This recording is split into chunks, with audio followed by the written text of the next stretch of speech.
Good evening. Welcome to garblaggames and session 2 of Shadows of Apostasy, which is an Imperium Maladictum game.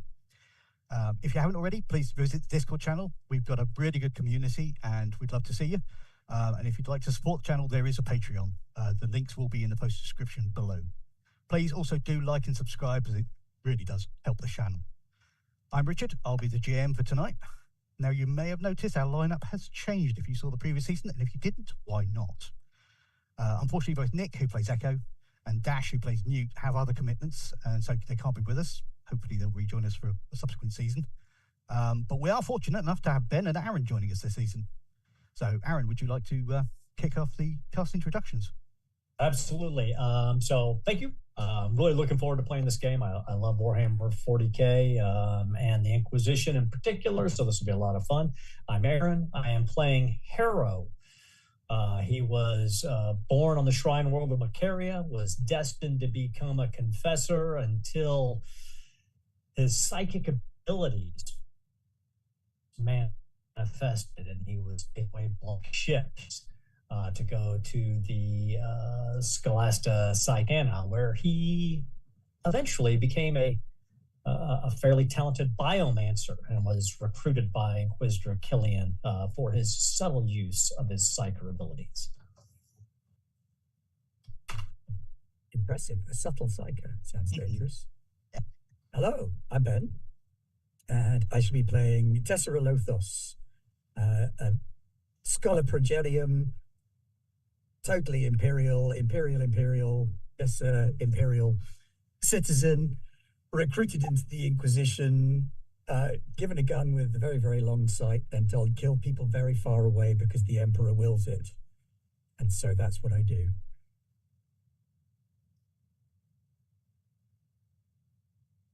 I'm Janet.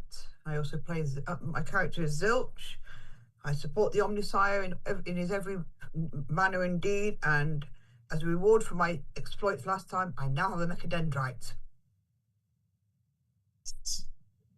Hi, I'm Rob, and I am still playing Dr. Zimian Always, Sorcerer, who has now decided to take a trip down the divination school of whatever I do. So that's what he does now.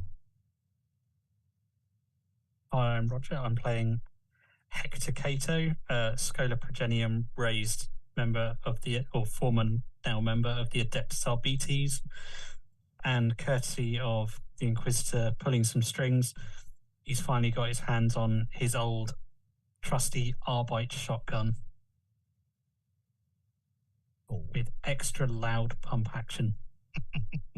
The Loudonancer, and if you haven't seen that, those of you in the game, do check out in the channel for this game. There's actually a very, very good picture that my wife found and posted for Roger, sorry. So, before we get started, we should deal with events and endeavors. This is something that happens in between sessions. Now, obviously, in this particular case, it's going to just be the people who played previously, because nothing will have, Ben and Aaron, your stuff won't obviously affect here. So everyone gets an event, and there are endeavors you can do.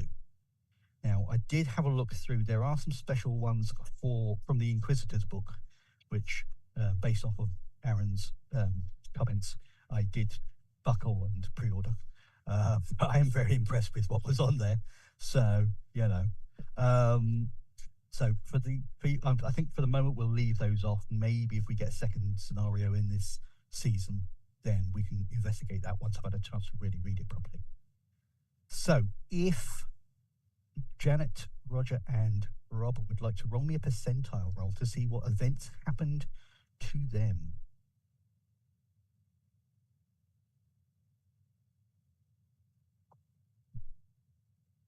$79. 79. Obligations. Someone who once did you a favor returns to collect on it.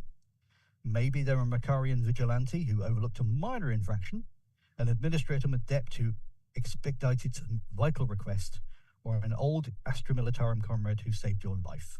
They request something substantial of you that's neither simple to provide nor easy to dismiss.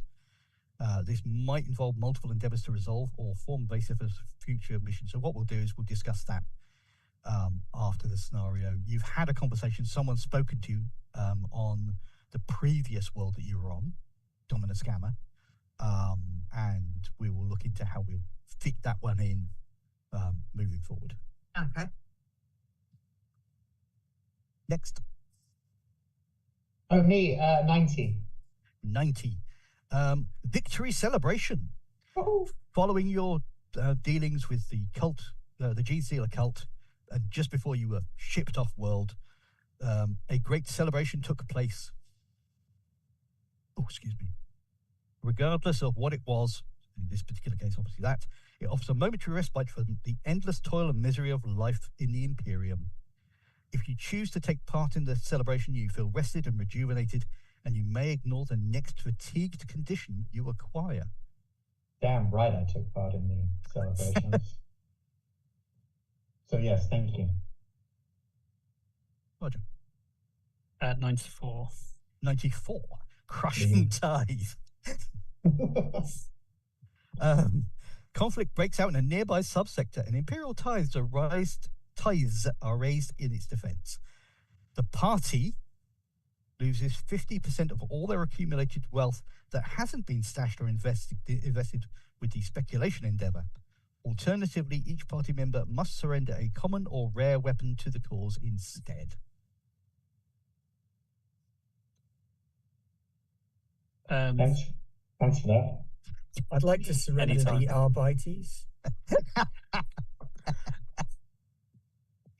No, so I'll give up half my money because I kind of want a pair of shotguns. Fair enough. So, Yeah, I've given up 120 solars. easy come, easy go. Yeah, man. I might as well give up my solars as well. Only 125 of them left, so not missing much. Round down. Oh, well, Just so you know, that- Ben, you're out of Yeah, focus I'm again. just turning off the HD on the camera because You do it seem gets to a have a bit problem with fussy that a with lot. some backgrounds. Yeah. according to my paperwork, I only had 140 solars. And I only got 70. Okay. And you can thank Roger for that. And paperwork never lies, so Well, we did just redo her, do the I upgrade don't on our wanna character sheet fairly recently.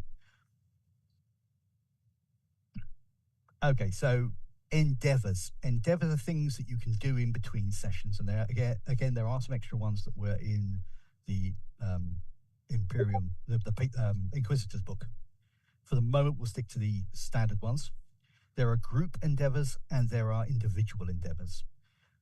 Group endeavors require the full input of the full group, and they are things like campaigns of whispers, combat training, bolster defenses. But there are also individual ones. Some of the individual ones in the Inquisitor's book really sound cool.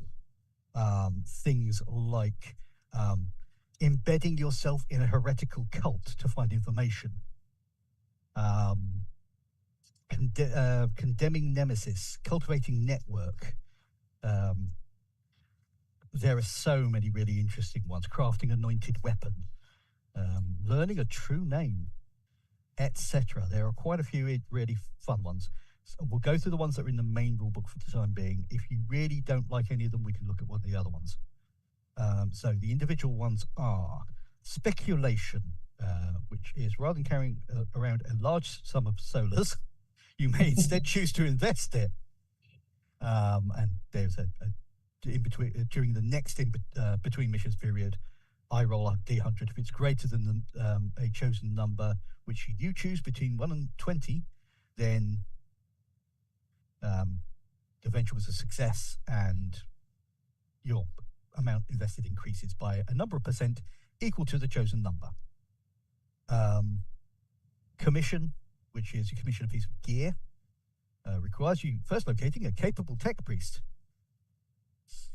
Consolidate influence, which is basically trying to advance your patron's goals and gain influence with different contacts in the same faction, things like that. Crafting, I think that's a fairly straightforward one. Devout worship. You can spend time just worshipping, but that does give you a bit. They all give you something. Exhaustive drilling. So you spend your downtime familiarizing yourself with a chosen weapon. Medicate in extremis, which is basically,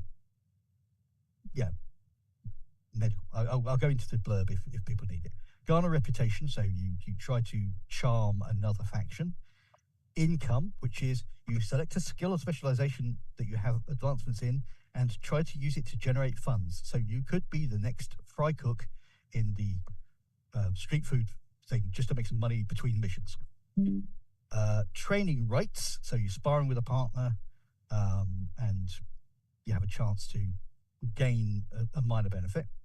Scout surroundings, I don't think is really relevant because you're leaving the planet that you are going to be doing this on.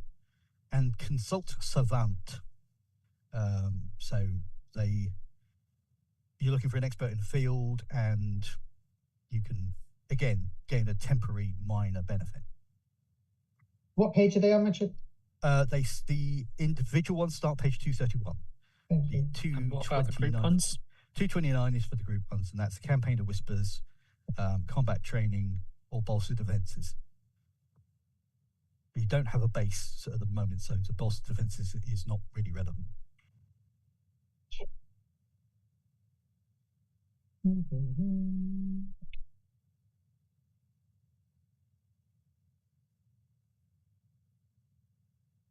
So, for example, superiority do? Superiority, basically, for each point of superiority when you're in combat, it's +1 success level to one of your actions in the combat round. So every combat round, every one of you can go, I'm going to use this. It's up to a maximum of 3 levels of superiority. But you can then get +1 success level. And for those not necessarily as familiar, or if you haven't read fully, or if you just forgot, success levels can bump a failure into a success. So, and vice versa. So if you've got a shoddy set of filtration plugs, which some of you will have, then you just about roll your success on your fortitude test. Your shoddy set of filtration plugs gives you a -1 success level, making that a failure. But if you've got something that gives you pluses, again, that pushes a failure into a success, as I say.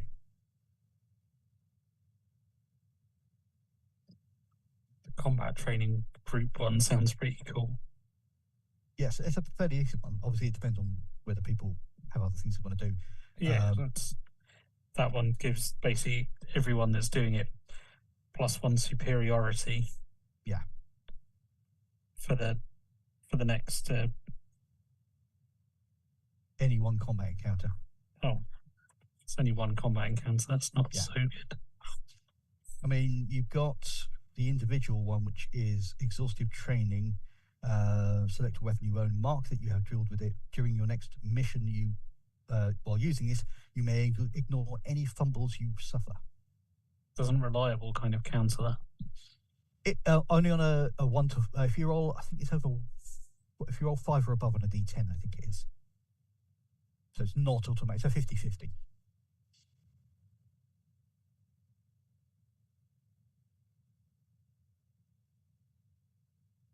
For those who, while you're still reading, another one that's quite good is devout worship. If you undertake a period of worship during your downtime, make a difficulty 0 law theology test. And if you're successful, your fate total increases by 1 until the end of your next mission. That's really good if I had law theology. It's +0. Yeah, no.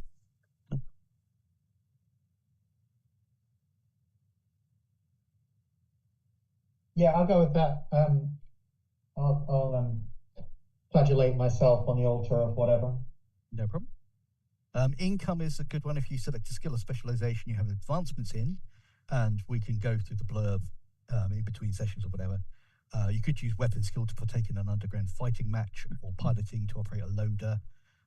You make a challenging +0 test using that skill or specialization, and for each success level, you gain 100 solars, or 100 if you're able to make use of a specialization, which might be a way of bypassing, getting past the issue of that event.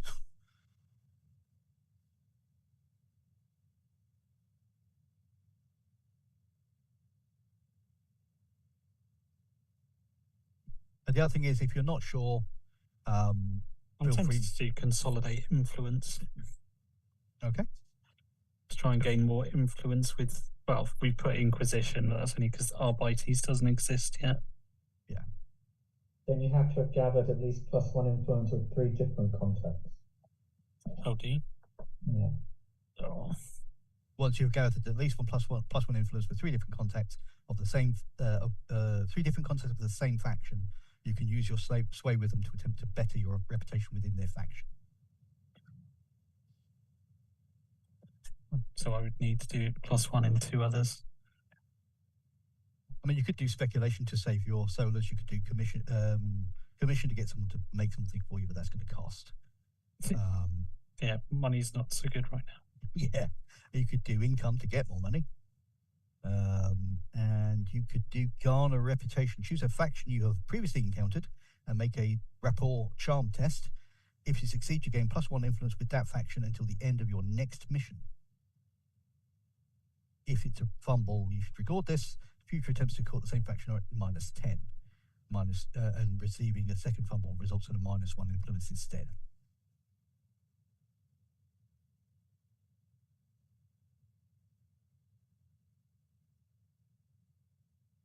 And if you're not sure, and if you want to have a think about it, you can always look at it between sessions. Yeah, I think I might pause on that. I'm tempted to do income while doing work for the Inquisition. And whilst you guys are all thinking about that, I will say one other thing relating to the Inquisition book. Just discussing this on the Discord with Aaron. There's a rule within the book called subtlety, which I really like. I thought initially it might be a version like the superiority, but more subtle. It's kind of not, but it does help. It's the how subtle are you being, and what's the benefits and negatives of you either sneaking around doing your job without being noticed, trying to be below the radar, or just charging in and go, we're the Inquisition, do what we want. And I really like the way they've done it. So it's a really nice idea, I think. We'll have to see how well that works. If this group is sufficiently subtle. If it was my normal group, it certainly wouldn't be. My normal group are, you have all, normally my thing is, if you have all failed to kiss the frog and charm it, can we please just cross the stream? I think we were quite subtle last time. I was referring to my normal gaming group. Yeah, no, I know. You guys. You were subtle. No one noticed. No one noticed because no one was alive. Exactly. Yes. Yeah. That is our normal successful stealth. So, is everybody happy with where we are? Yep. Can I try the income one? You absolutely can. So, which skill are you using and what are you doing? I was going to use rapport because I'm very good at it. Okay. Because I've got air of authority and a few other things. And what task were you doing that your authority was helpful with? Basically building contacts for the Inquisition. I think normally it's not meant to be. I'm not going to look at it in this particular case, but I think normally it's you are outside of your work environment and in your. I was trying to think of one that would actually fit for the character. Yeah, in your copious free. I mean, you might lend your lend your services to the local law enforcement for a brief period as a RBT. I could do that. Yeah, that works. I could be acting as a member of the RBTs. Yeah, I'll do that. Or training local militia types. Basically, yeah, training in local enforcers. No worries. So make me a which is it you're going to use the rapport? Yeah, rapport. Okay, +0. Roll your rapport. And I just need to quickly check what air of authority does. Because that sounds like it could be relevant. So for those who are not as familiar with the system, haven't played it much, haven't played it for a while, it's a percentile roll. Fairly straightforward. If you played Dark Heresy, it's very similar. Success levels are what you rolled from what your skill is. So you've got a skill of 72 and you rolled 25. That's 5 success levels, which is really good. Well, I rolled a 6. And my rapport is plus 10, so it's 53. My rapport, so 5 success levels. Okay, so that would be, if I'm reading this correctly, that's 500 solars. Oh, was it a specialization or was it a? I mean, how do you know what's a specialization? Okay, on your character sheet, you will see. Let me just pull my copy out. Underneath the characteristics, you'll see skills and specializations. The skills is the 2 columns to the left, and the column to the right is where your specializations go. And it will be the specialization name, what skill it comes off of, and how many advances. Oh yeah, I've got inquiry, rapport. Okay. So if you are using inquiry, that's teaching RBTs to be better cop, enforcers to be better cops. Yeah, then you could use that specialization. In which case, you get the bonus +5 per rank on top of your rapport and your attribute. Okay, that makes it. I mean, it's still 58, so it's still 5 success levels. Okay, yep. So you only got one rank in it, yeah. Yeah. The difference between doing it as we previously said and doing it with the specialization is instead of 500, you end up with 750 because it's 150 per success level. So you've got 5 success levels. Unless my brain has gone completely fail, which is possible. It does happen. No, it's 750. We just had holes stuck in our arms today, so my brain isn't on 100%. Yeah, me too. Yeah. 1 in each, just for extra balance. Okay, so last season, you were sent to investigate a rumored auction of Xenos artifacts. You travelled deep into an underhive on Dominus Gamma, located the auctioneer named Pod, and found he was selling, among other items, a Tyrannid secondary brain. A major biologist with his Skitari bodyguards, which was a very dodgy thing, won the auction for the brain and was subsequently shadowed by Newt, one of your 2 guards, who unfortunately, as I say, is not going to be able to be here for this season. He basically shadowed him because there's no good reason for a tech priest to be buying Xenos artifacts unless they're a heretic. When the rest of the group caught up, the lot of you realized that a bunch of Genestealer cult members were shadowing this Magos and seemed to be determined to grab that secondary brain. This kicked off quite a significant fight. The cult was decimated, its patriarch was dead, and the Magos was killed by cult hybrids, partially because the group decided not to protect him, because rather than arrest him, they let him get taken down, and also because someone, not mentioning any names as Dr. Simeon, used an effect on him to make him forget why he was running away. Oh, yeah.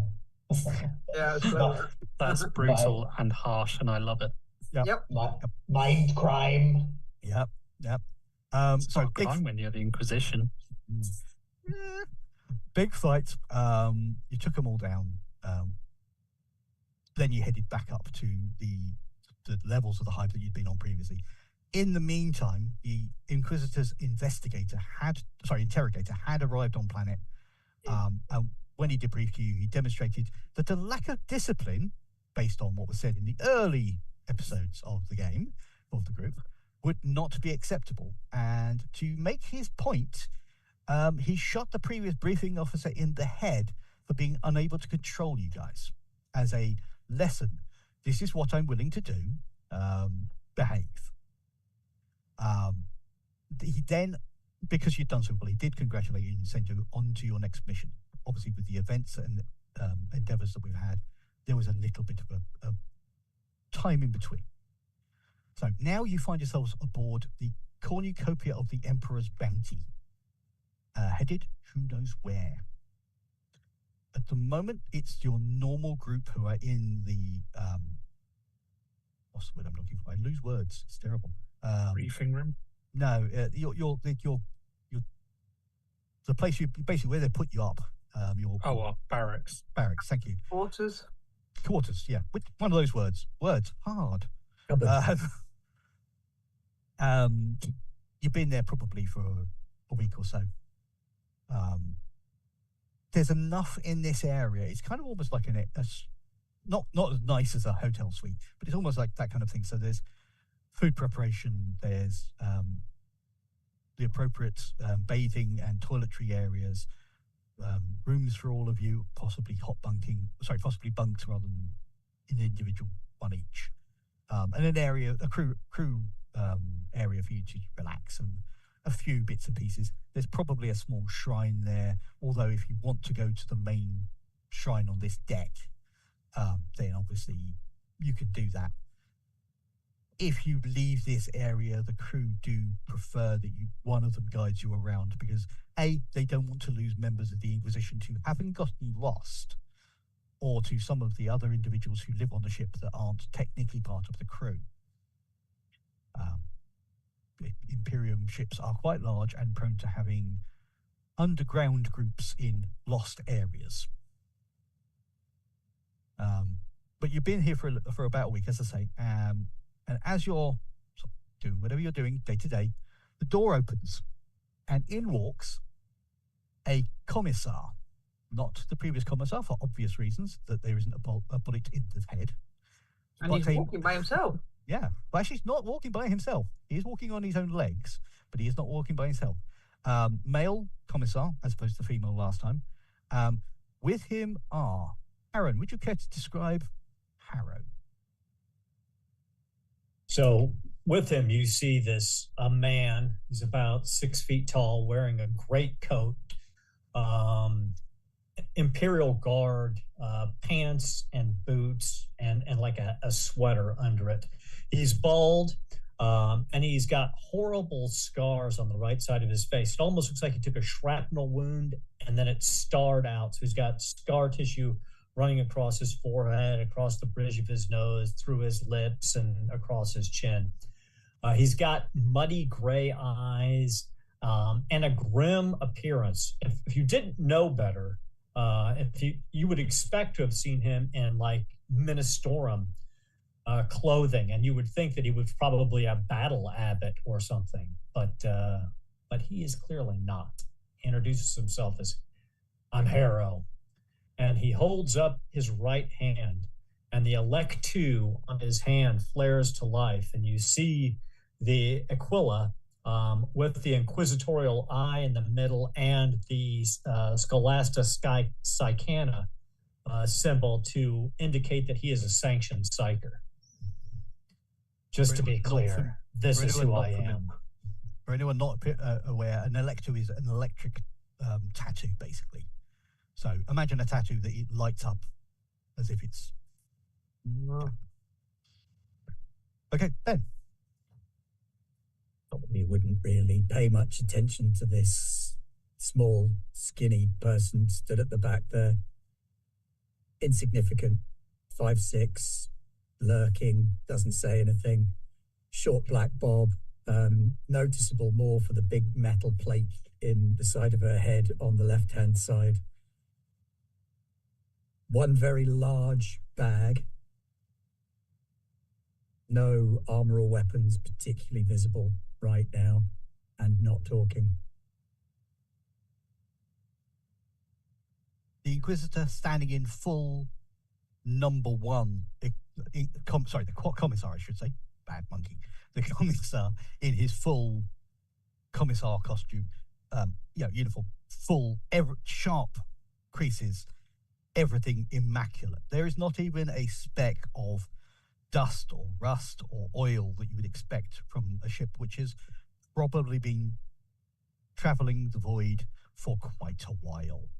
You know, you've all got little marks where you've accidentally scuffed against the wall, and there's a little bit of speckled paint that's been there for probably at least a couple of 100 years, or a little bit of rust. Absolutely immaculate. Standing there, chainsword on one side, bolt pistol on his hip. So you're the ones I've got to deal with. The interrogator has informed me.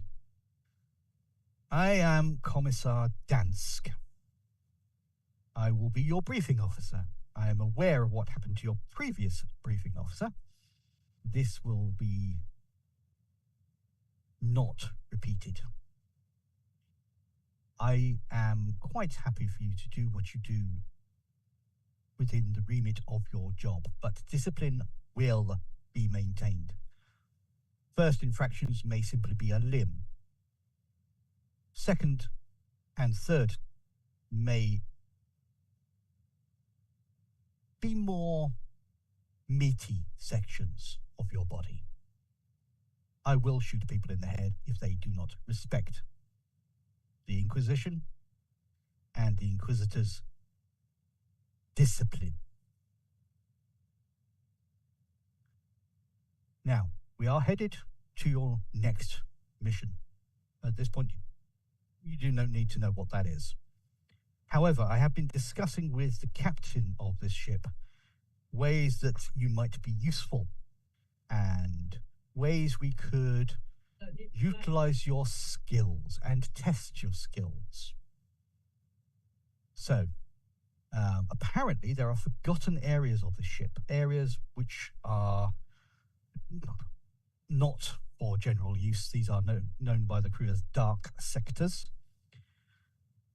These are inhabited by people who are descendants of crew members, mutants who have either crept aboard or been crew members who have mutated. This is not, unfortunately, an unusual situation. The crew do what they can to deal with them. In this particular point, they are damaging engine components and components of the Geller field. Out of character, for those not familiar with what the Geller field is, it is like a force field as your ship travels through the warp, which is quite literally hell. The Geller field is what keeps the demons out. So, Geller field good. So as a result of this, I have volunteered you to assist. One of these dark sectors has been assigned to you. One of the crew will lead you to the entrance to that dark sector and allow you entry. Do what you do. Destroy these mutants, or at least a sufficient number, and prevent excess damage to these ship systems. The other sections that are affected will be dealt with by members of crew and his own troops. Any questions? What are the specific engines in the area we're going to, so that I can appease the gods appropriately? In the sector you're going to, there isn't an engine directly, but there are components which affect the engines. So, power, life support. There will be some life support. Power conduits to the from the generatorium to the engine. Those will be there. Unfortunately, this sector has been unused for a while, so we can give you the basic understanding. I will get the details on a data state from the captain for you. I just need to know, ensure I'm praying to the correct gods for their survival and out of character, because Janet isn't quite so familiar with the setting. I guess You are the Omnisci is the god. There are individual spirits, which I think Jan probably meant, within the machinery. Yes, sorry. You wouldn't necessarily know what spirits they are until you started trying to cajole them. It's one of those settings that if you don't have an absolute 100% nail on, which even I don't, these two are quite good, Roger and Rob. And Aaron is going to be pretty spot on as well, because, having read a lot and actually run one of the other versions of the game, Wrath and Glory, which I never actually got around to doing anything with. So obviously Janet, as I say, isn't quite so up on that, and that does, All right. That's all right. Don't worry. It's one of those things. It's not a problem. We're all learning, and it's all good. I just found out that I'd made a mistake by one of my talents. I'd taken Skulker, and I can't because I don't have any navigation. So if it's within character creation, you don't need to worry about the prerequisites. Okay. And with the random roll, it was a picked one, not a random one, because it was from. Yeah, picked and random. They're all character creation. You don't worry about the prerequisites, so you're all good. Did you roll your random one? Yes. I got flat Flagellant. I think it might have been Ever Vigilant. It's either Ever Vigilant or Flagellant. Whichever one wasn't was the other pick, the planet pick. I'll keep Skulker then. Sweet. Still can't follow anyone. Commissar, I assume our orders are to completely sanitize the sector to ensure that there is no repeat of these nefarious attacks upon the Emperor's vessel. I suspect this will be a too short a journey to do that. Do what you can, kill who you can, protect those components. I suspect once you break them, the rest will become less of a problem moving forward. Unfortunately, as I say, this is one of those things which most ships of the fleet, not military ships, one would jump to clarify, will not, will have these issues. It's unfortunately one of those things. Your mission is to break them, prevent them from damaging the engines, prevent them from damaging the Geller field. Once you have gotten to those locations and ensured that there is no serious damage or any damage has been repaired, you can call in and we will send ship troops to contain the area. Now, I do have an alternative task for Newt and Echo, so they will be coming with me, and as you may have guessed, Harrow and Tessara will be joining your group. Are we being assigned a specific sector, or are we just going out there to find what we can and purge? A crew member will lead you to your assigned sector. Are we being assigned to near the Geller field? The Geller field nodes are throughout the ship, around the lower decks specifically. I believe there is a Geller field node within your sector. I believe there are very few of the outer hull sectors which do not have a Geller field node. I'll not grab my trench coat and my shotgun. Before you travel onto the sector, the crewman will lead you to the quartermaster should you require anything. Last questions? Very good. Tessara? Harrow? Sir. And he kind of looks over to the two guardsmen, a hulking great brute with a chainsword and a slightly more svelte chap with a, if I recall, a rifle. Come with me, and the two of them head off after him. I'll give them a respectful nod as they leave. The one with the rifle is kind of, you almost don't even notice him because of a certain talent he has. Which I suspect Ben does as well, by the sounds of things. The downside with this, unfortunately, is that unless anyone else has the drilled talent, this becomes slightly less. If you've only got one, it doesn't really assist. Got it. Yeah, unfortunately, I don't think it's going to do you much good because you require a second person with drilled. But unfortunately, it's one of those things. So, yes, the commissar and the two guards leave. The door slides shut behind. You can see that there is, as normal, there is a guard outside, not guarding you per se, but there is someone, a crewman there always, who can lead you to wherever it is you want to go. There is probably a thing nearby that they're actually, a station they're actually working at, but they are close enough to be able to assist you. I know that none of you know me well, but by the blessings of the Emperor, if you choose, I may be able to help dull your pain receptors and help protect you in the fight to come. It requires the blessing.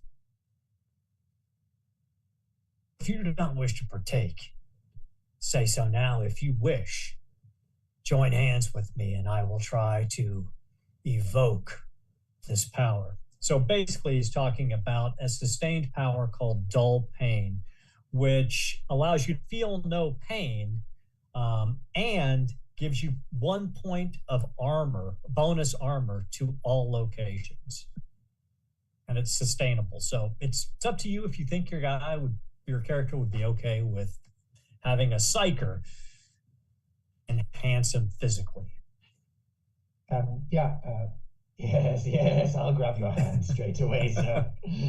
I thought you might, Dr. Always. I've heard of you. It is good to have a fellow. It was the Emperor's lesson for the unworthy, and I will step back, not participating. Hector will just stare at you, probably for a good long enough for it to be a bit uncomfortable, before kind of nodding very slightly. And what of you, Zilch? I'll step forward. So he basically grabs hands and you guys form a circle, and I will. So dull pain is a +20 difficulty sustained biomancy ability. So my bio is at 70. So the 90 or under. And I got a 34, which is 6 success levels, which means it is enough success levels to affect everyone. Cool, my pain is dull. Just so you know, Aaron, there's a little bit of a lag on your end. Sorry about that. So it's one of those things. I'll probably get kicked off at least at one point during this campaign. It's happened last time. So obviously for those of you who partake, you gain those benefits, the +1 armor and the for the entire mission scene. For as long as I can sustain it, and so that's it. Yeah, it's only a warp charge of 2. My threshold is 10, so I can probably sustain this throughout at least this portion of the mission. Yeah. Okay. Well, Okay. thank you. Appreciate it. I'm guessing a fairly uncomfortable look from Hector, probably, I would imagine. It's probably not quite sure what's happened. Still quite clearly trying to evaluate it in his head, but you can't really see much of his face. So he's got his helmet on by this point. Hector, you will feel normal sensations. It's just when your nerve endings would fire to the point where you would register as pain in your brain, it shunts that energy down to a more acceptable level. It should not affect your ability to bring the law to those who deserve it. The Emperor protects.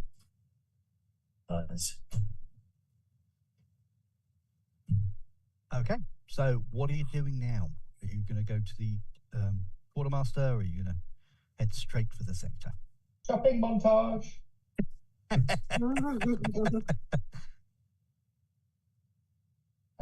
Sword at his side that says, "I need nothing from the quartermaster. The Emperor has given me, the Emperor and my father has given me all that I need."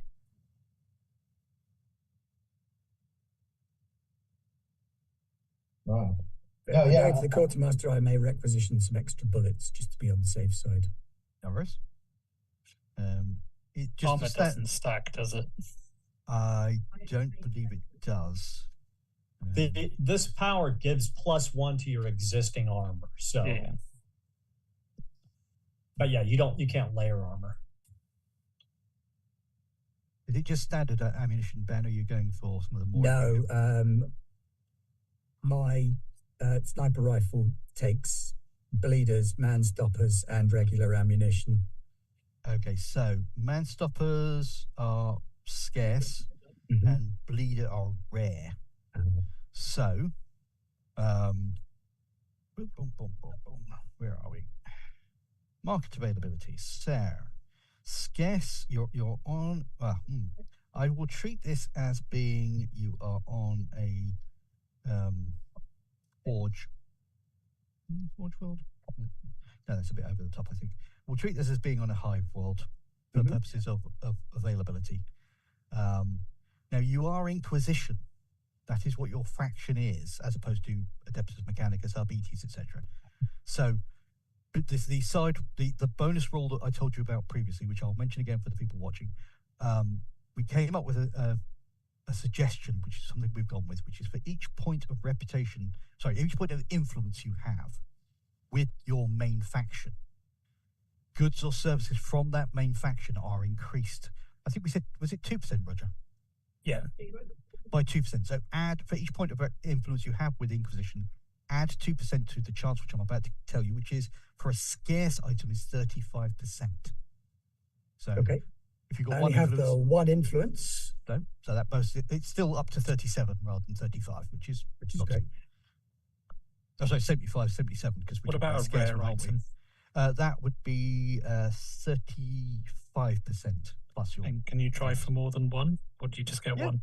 No, you can bulk if you want to do for multiple things. Then you do that, and then whatever there is the most. If you're going for two scarce and one rare, you just go for you roll against the rare, and then if you get it, you get all three. But obviously, if you fail, you don't get any of them. Or you can do it individually, your choice. All right, Okay. I'll go for them individually. I'm going to try for Enforcer Carapace. So what do I need for that? Enforcer Carapace. Rare, sorry. Yeah. So Ben? Yeah, I got a 5. 0-5? Yeah. Yeah, no problem. That was the scarce stuff that you were trying for? If I can wrap it into both, so be it. Oh yeah, no problem. If you're doing it for both, you've got it, because it's the rare is 35 plus the 2% for your influence. You've got both. That's not a problem. This is not purchasing. This is requisition. So anything you don't use obviously gets given back. And the quartermaster is one of those individuals who is very on it when it comes to things. Oh, you used all the ammunition. Oh, you lost the chainsword. Right. So, yes, for the carapace, it is indeed rare. So that would be 35. Don't even. Okay, that good, huh? I rolled a 78. Nice. Can I try for a mesh vest? You can indeed. That's also rare. Yeah. And also don't forget you've got your fate points, so rerolls can be done. Yeah. Yes, I'm going to use a fate point. I'm trying to requisition something. I don't know what I needed for the mesh vest. It's the same because it's rare. It's the same. So 35 is the base chance plus 2 because of your influence. Yeah. So I got. Anyone else got anything they want to requisition? Not requisition, but you said we could have something that was $2,000 and rare. So, I did. That was the reward from the Inquisitor for having taken down a Gene Stealer cult. Well, done enough to do so anyway. What looks a lot of fun and is $2,000 and rare is a monotask servo skull. Not a problem. He can have a torch. He can just be my backlighting. No problem. You can absolutely do that. So there is a servo skull with a whole bookshelf, Gothic bookshelf thing behind him as part of the thing, and there are torches. There are candles. I think that's candles. $2,000 very well spent on mood lighting. No problem. I'm going to try for carapace greaves and gauntlets as well. I'll roll these together. No worries. They're rare again. So, Hector's 15. Hector's got the shotgun. Doctor always has got the mono servo skull. And lastly, I will try for some Inferno rounds for the shotgun. Sure. Tassara has the rifle and omniscope, etc. Harrow has his sword because that was also part of the random talent being the inheritor. Yeah, the inheritor, obviously inherited from parent. And Zilch has no problem. Zilch has a mechadendrite, which mechadendrite was the optical. Yes, the optical one. So I can see around corners and upstairs and underskirts. Can I actually try for a camellia line cloak as well? Absolutely, not a problem. Be a bit of a rubbish sniper if I can't hide from things. Let's just quickly check what the cost is. Camellia, that's a rare one, so yeah. Yeah. So again, that'll be 37, including your point of influence. Oh, that's lucky then. 28. Not a problem. So all those items are provided for your use during this mission. Obviously, reasonable use. You don't need to worry about anything else gets given back. Your quartermaster goes through your requests, probably gives Hector a couple of looks of the "you'll be lucky" when he asks for certain things he's after. Sorry, you wanted carapace. I'm sorry, we don't have that much stock. I only definitely have have- my arms and legs. In this economy. Yes, we have that With because your reputation. we have that because the some of the retinue that are with the commissar did challenge the crew to a cricket match, and that was as close as we could get to the old cricket bits. So, once you've done that, unless you say, is there anything particular you want to do before the crewman takes you on to the dark sector? Are there any existing files on the dark sector or any of the people down there that we can look like at? a map. There are some files, but they are very, very, very old files. So you can have what the deck plan looked like the last time that they had anyone down there, which is largely, this is what it's supposed to look like because this is the way it was built. It is a fervorous pattern transport vessel. So fervorous pattern transport vessels on this deck at this part of this sector should look like this. This is where the Gellerfield node is. This is where the lines Can I to get that on generate my data slate? a data slate is going to be provided by the commissar. All right, so we will have a map of what they think it looks like. Yeah. If I were to want to defend such a location against people coming in, where would I place barriers and impediments?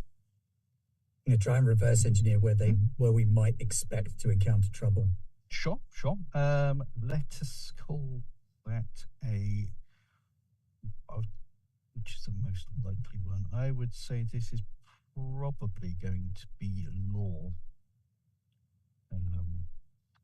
So I'm fairly sure it says tactics specialization. Whatever that would be, I think, probably the right skill. And I think it's law. Could I argue for logic? Yeah. I'm quite happy to go with that. Because I am somewhat better at that. Yeah. For those who haven't played with me, I will come up with, unless the system says otherwise, with what I think it should be. But I'm quite happy to listen to people's arguments, and I will either go with it or I won't. But I'm quite happy to listen. I will give you a fair shot. Okay, now I can't remember what the difficulty levels mean, so I might need a reminder there. Okay, so base difficulty is, he says, looking for the thing on his very good GM screen. Challenging is +0, so shooting a target in a well-lit room. Difficulty is -10, and that's recording an obscure fact. I would say this is probably going to be, I'd say probably difficult, so -10. So roll your percentile for your stat and skill. So your logic, which is off intelligence. Yep, so Or intellect, whichever word they use for this particular game. I run so many games. my it's hard to logic keep track. total is 42, and I rolled 48. So I did not success. Okay, so you got -1 success level. Mhm. If you've got any talents that up that by success levels, if you've got any gear that is a reasonable argument that gives you plus success levels, then that's something Not you for can working modify. it out ahead of time, but let's have a look at what my ever vigilant does. Probably isn't the right thing, but Probably not, but it's worth a look. That's used to detect hidden detect enemies. hidden I've got enemies. that. Yeah. I So- don't think, although it's technically while you're in the position, I don't think that's an unreasonable thought, to be honest. Okay, well that'd be +1 success level, Which would put you at just base. which would put me at base. Yeah. And the other one that might come in is the skulker, but that's for tailing people without being noticed, so probably less appropriate. I'd say that wasn't. Let's say, for the sake of argument, because you're trying to plan ahead of time, and it is a reason. I don't think it's an unreasonable argument for that particular talent, especially since you're only just succeeding. There are a couple of areas once you're about to head towards the dark sector, the commissar or someone, probably the commissar's Batman, turns up and hands you a data slate. In fact, probably hands it to Zilch, because it's a machine and, well, tech priest, cogboy, hand that. It does have a map on it. It's probably a decent sized data slate. It's not one of your smaller ones. It's a fairly decent sized one. Okay. And you can indeed zip through it, and you have a look at the map. The dark sector appears to be 2 levels. The entrance to the dark sector is via a lift, a elevator, to put it in Americanese, because this is an American base setting. And there are a lot of... No, it isn't. Is it? Of course, dare. So how dare? I did say my brain is working, because that's not unusual. Nonetheless. It reminds me of Kansas. So, Royce nearly had a heart attack then. It was going to explode. So this particular sector has, as I say, it's in 2 levels. There is a lift to get down to the level that you will be going into. And there are a number of there's quite a lot of small rooms and corridors. So especially where there are crossroads and that sort of thing, you can imagine a lot of areas where they could put either barricades up from doors that they've ripped out doorways and things like that. There are a couple of areas where there's larger rooms where some of the mechanisms could be used as cover. And obviously there are electrical outlets, so there could well be things like traps that would shock people going through them. Late on the lower level, there are actually a couple of hangars with Imperial fighters, or at least that's where they were. So that, for example, if you go into that, you could have it set up so that they open the doors to space, or more specifically to the warp, which wouldn't be a great thing. And you've got the Gellerfield generator node and the lines to the generatorium, which again, if they were to trap those, sudden surges of power. So you've got a few areas. What I will say with that is, because it was only one, there was no success levels.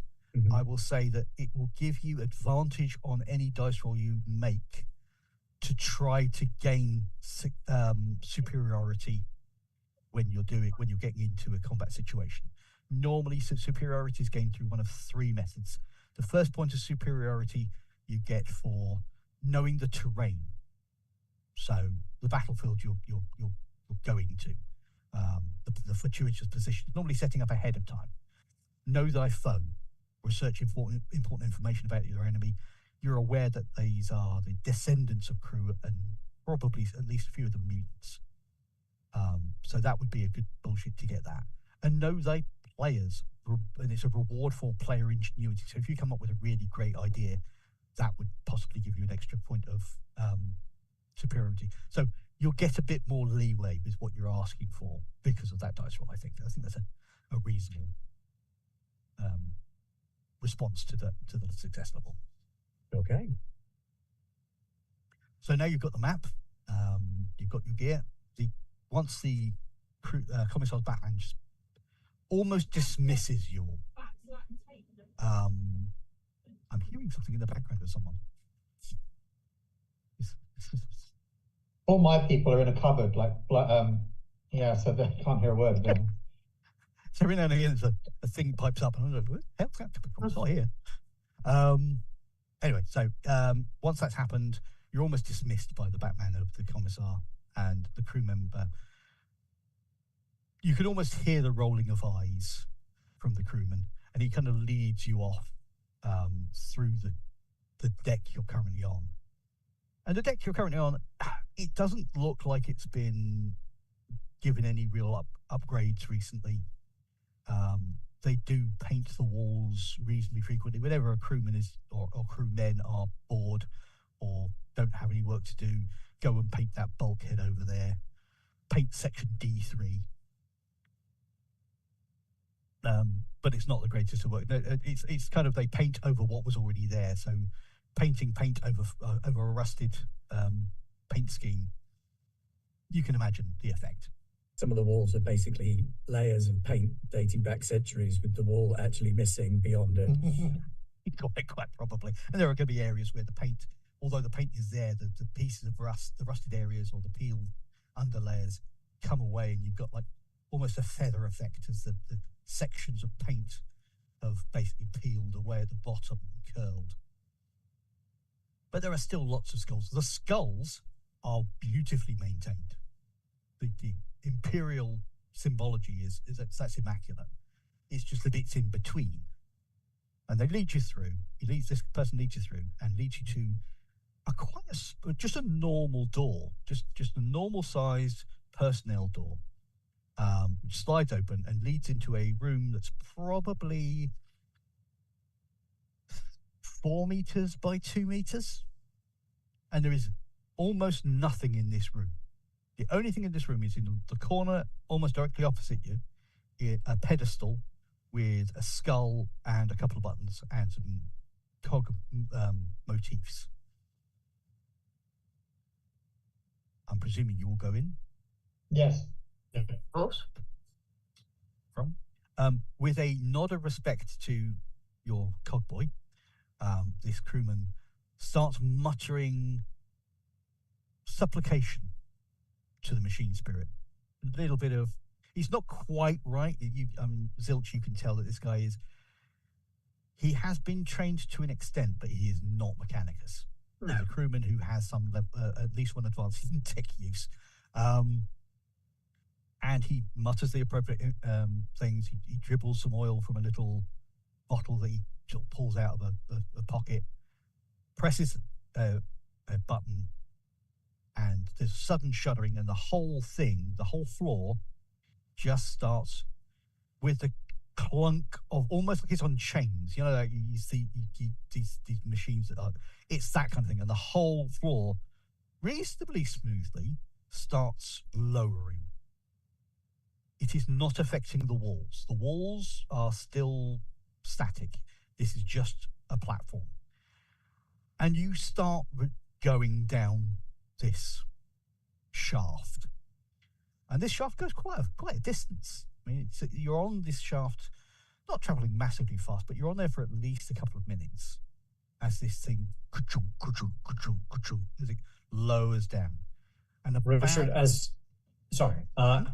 we're going down, Harrow would grasp his psi focus and focus his powers inward, and let the manifestation of the warp through his psychic abilities. He's going to activate Iron Limb, which is another sustained biomancy power. It's a +40 difficulty, so I'm rolling against 110, so it shouldn't go badly.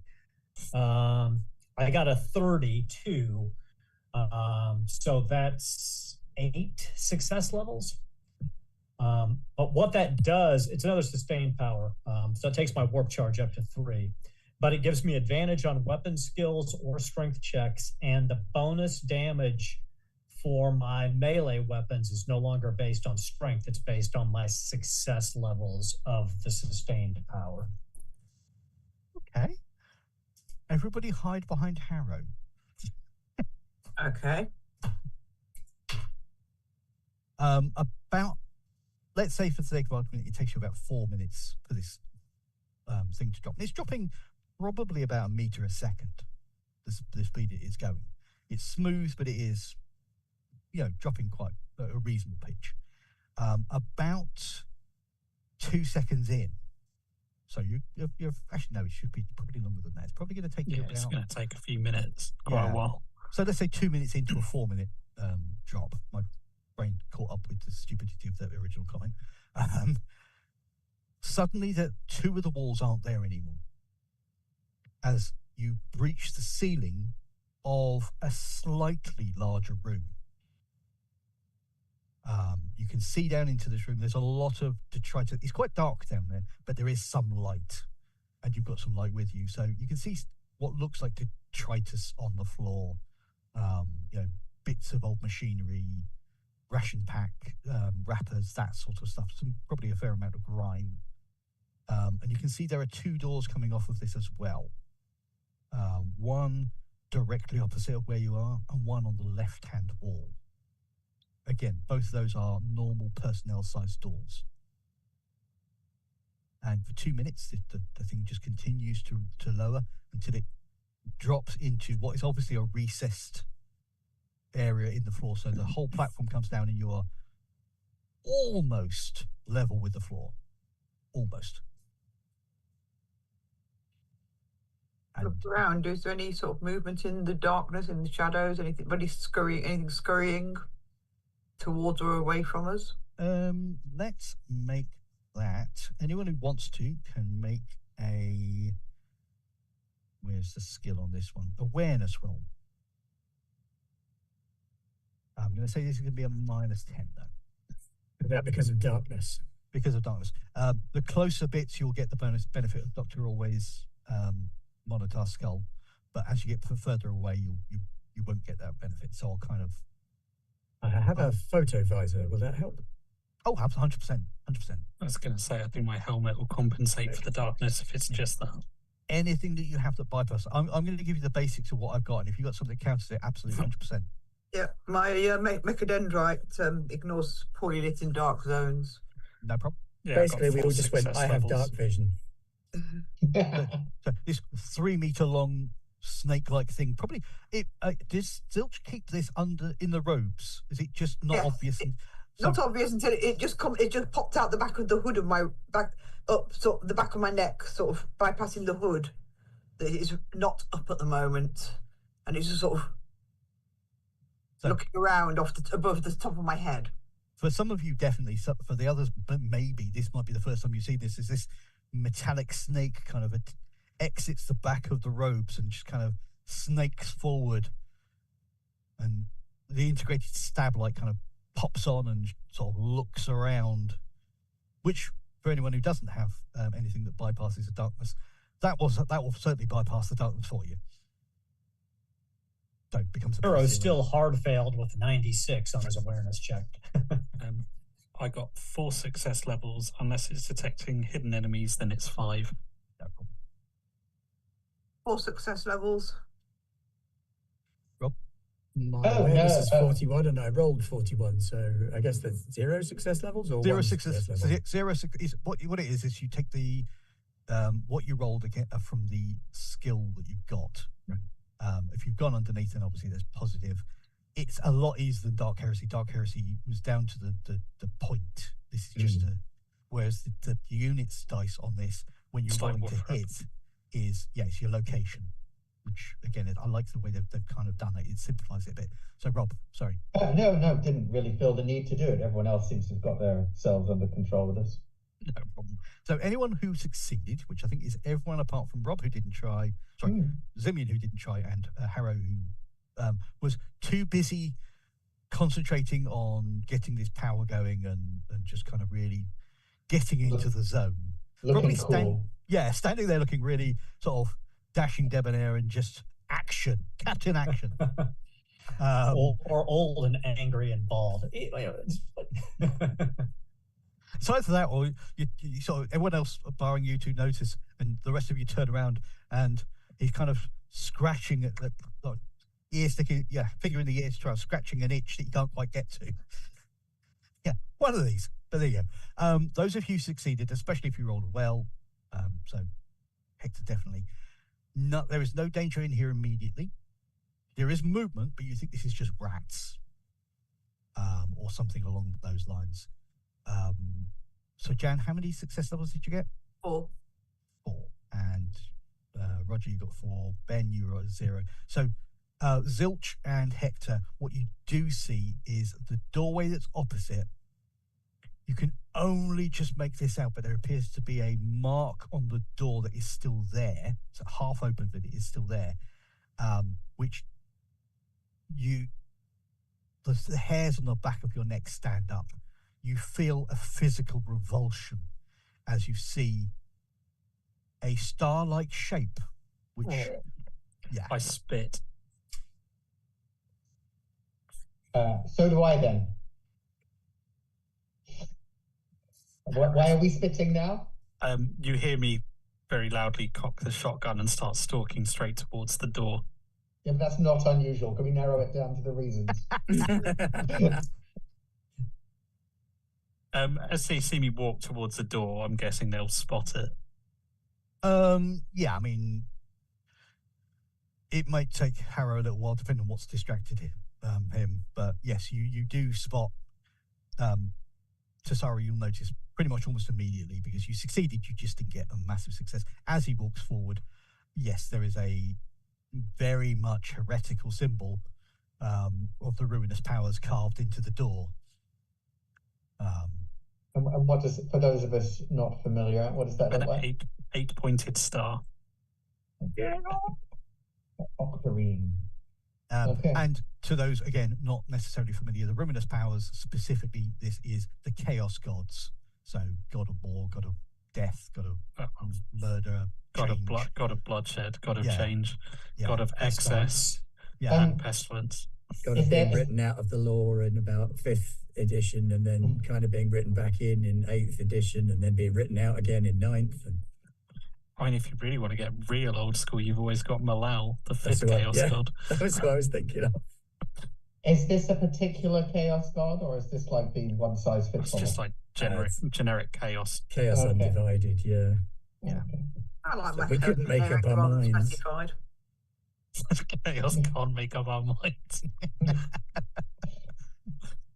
I mean, to be honest, I'm not sure how intimate our knowledge of the ruinous powers would be. You're sufficiently familiar on the basis of your training with the Inquisition that you know that this is not good. And we'd recognise it as bad. Yeah, but you don't have the unless you've got forbidden knowledges. You don't have the specifics, and I think you have. There's a talent that allows you to have forbidden knowledges in this version, if I recall correctly. Yep. So, what are the rest of you doing? I'm going to disappear then. Turn the cloak on, step into the darkness, and... I mean, you don't need to turn it on, it's just material. You adjust it stylishly. You could drop the cape. Pop the hood up, because that was always what worked for Diana. Almost, for a second, you almost see the Ankh-Morpork Assassin's Guild symbol, but not quite. No problem. Yeah, so I'm going to go stealth and try and get to a point where I can give Overwatch to our Bitey's friend. No problem. The room isn't quite big enough to get the full benefit of your sniper rifle, but you'll definitely be able to get effect. It's not a massive room. It's bigger than the area you're in, but that was only, 5 by 3 meters or some 4 by 3 meters. So this is probably about, I'd say, 10 to 15 meters long between where you are and the door. That's really hard to focus with the sniper rifle in that kind of range. Yeah. Zinnian will just look and see what Harrow's doing, because Harrow's badass, and then I'm going to copy that. Harrow just draws his power sword. He doesn't thumb it on, but he's just got it drawn at his side, and he's shadowing behind Cato to give cover to the RBs if necessary. In that case, then I have a knife, and I will draw that, and I will follow Harrow behind him. Look out, witch with a knife. So no problem. You can do that. If you want to, you can attach your knife to the end of your staff. And then that would make it a spear, wouldn't it? Yeah. What those of you who aren't familiar with Harrow will notice, and this is probably the first time you've ever seen a power sword up close. Right. Very impressive piece of kit. You've probably never seen it. The other thing, the rest of that you will all have noticed with Zilch, which didn't happen last season, is she finally has her exterminator. Is it exterminator? Yes. Yeah, a thing on the end, basically a lump on her staff, which looks like a cut down flamethrower. Yeah, it's a one-shot flamer. Nice. A wizard staff has a flamethrower on the end. Indeed. Yes. Yeah. Yeah, my knife is gonna do its thing then. Is it a power sword or force sword that Harrow's using? It's a power sword. I wish it was a force sword, but it's a power sword.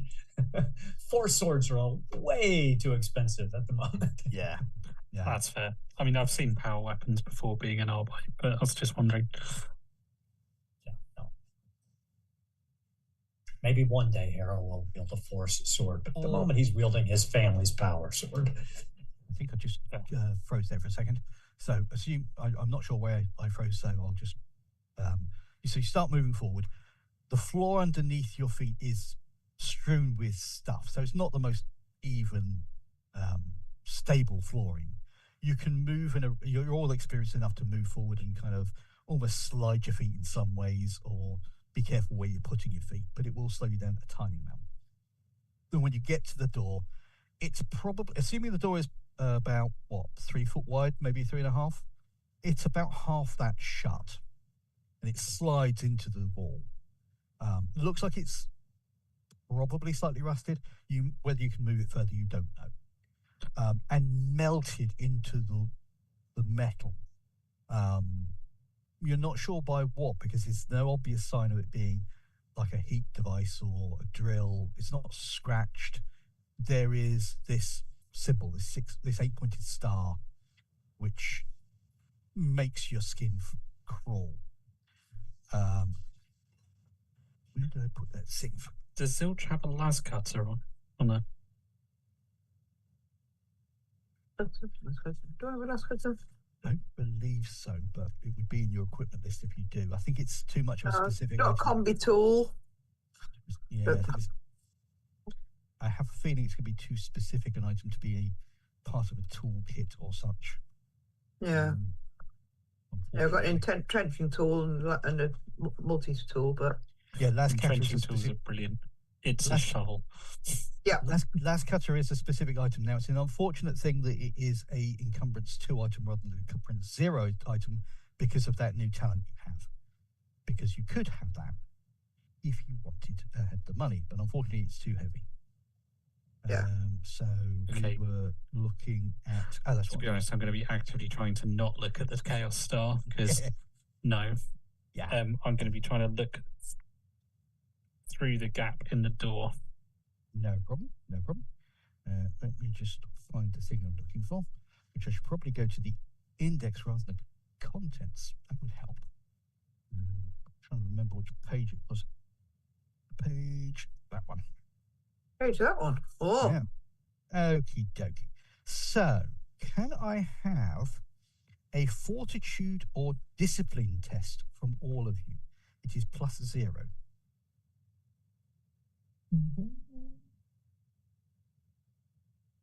Fortitude 0 for me. Fortitude or discipline, your choice. Look.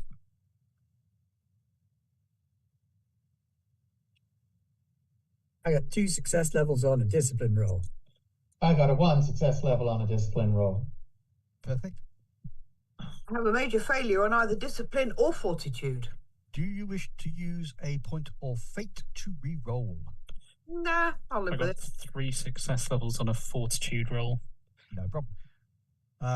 Aaron, would you care to make either a discipline or fortitude +0 roll?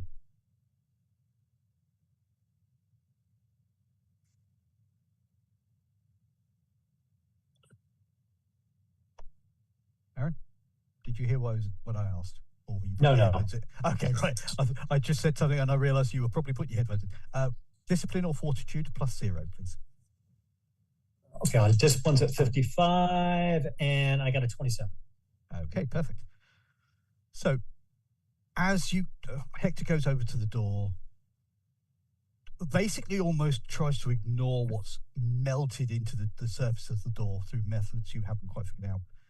And I'm guessing, without necessarily even realising, Hector I'm guessing you kind of put your hand on the edge of the door and kind of almost lean to look into the door.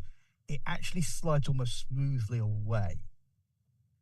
but there's a sound, a wet, slick sound as it slides into the wall. And you all spot on the floor of this room, which is probably about half the size of the room that you just crossed, on the floor is a reddish brown stain with exactly the same symbol, but it's 3 meters by 3 meters. All apart from Zilch, you steel yourself. Your faith in the Emperor protects you. Zilch, unfortunately, take a point of corruption. By the throne. Okay. Now, corruption is a thing you gain, and it builds up over time. You can do certain things to get rid of it, but when you reach certain points, you have to make dice rolls, or you either gain mutations or malignancies, which are bad. Mutations are physical things. The most dangerous thing about mutations is that there are a fair few of them that are really nice. They give some really funky bonuses. And I think there are, with the malignancies, I think it's less so, but there may be some within there that do. I think it's mostly there. I think most of them are fairly unpleasant. But just the shudder of this mark, this larger mark that's clearly been made in blood, and a lot of it, is sitting in the middle of this room. And you realize as you're looking into it that actually in the center of the room is a smaller 8-pointed star, in the center of the 8-pointed star, and this is thoroughly decomposed arms. Did you say arms? As in bodily parts. Oh, fabulous. Index finger pointing at the end of each point. We're going to need a flamer team down here. That was exactly what I was thinking. Me too. Well, we'll call them in once we've cleared the area. There is no way beyond in this particular room. Oh, so there's no other doors in the room? No, the main chamber you just crossed, there's one on the left-hand wall, but this is an end point here. Is there anything... I'm sorry, Aaron. Are there any hidden doors? I was just going to say, is there any way that we can deface this here? He's asking the rest of the crew. He doesn't have any equipment that would help him. I could fire at my flamer. That will be your one and only. I have shot. I have extra cartridges with me. That particular item you can reload. It takes 5 minutes, but you can reload them. Yeah. The reloads are only five solos each. We'll save it for a dedicated flamer tank. But I have extra cartridges with me, so it wouldn't be my one and only shot with the weapon. This will probably need more promethium than you're carrying. Sorry. So, Aaron, you asked your question.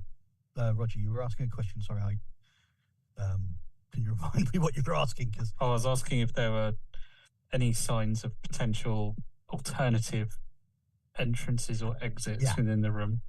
No. I mean, to be honest, the first thing you look, there's no obvious exits, and you can look more closely. There's a part of you that doesn't want to, because of just the sheer ickiness of this room. If you still want to have looked, you can look, and you don't find any hidden or secret doors.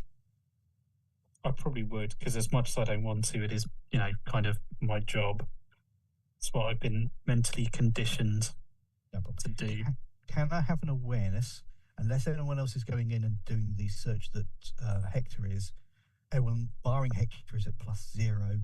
Hector, you're at +20. Oh, I didn't need it. I rolled a 6. Nice. Which awareness is with the +20, 7 success levels. Anyone else attempting? Or Yeah, I got a 33, so it's success with 2 success levels. I'm just trying to provide cover for them. 3 success levels. Not going in there. Probably wise. No problem. So everyone who succeeded, the room itself, there's almost a flesh-like texture to the inside walls. almost. If you touch it or something accidentally hits it, like a weapon that you've got strapped across your back or whatever, it makes the appropriate metallic noise. But there's just that kind of leathery look almost, and almost a seeping leathery look at that.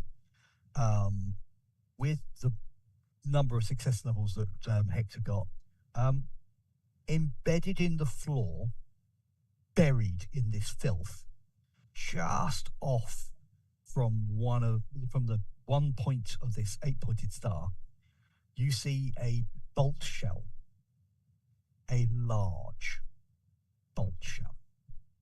Okay, given I'm familiar with bolt weapons, because again, I've trained in the use of bolters, I'm assuming it looks like a heavier one than... Is it heavier than a human would carry? It is. You can tell. Okay, so this is... I would assume it's like an Astartes grade bolt shell. Yeah.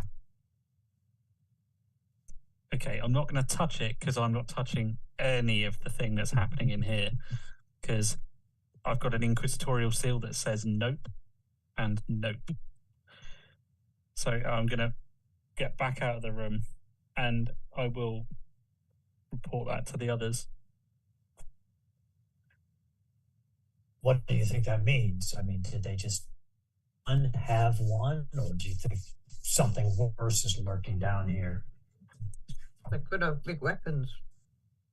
If I just hope that this doesn't mean that one of the traitorous Astartes is here. You would think if something like that was here, they would have already just killed us all. I would expect so. It could be the cults perhaps started by them. Could be some trinket that was given to the cult as a favor. And would I do that to you? Yes.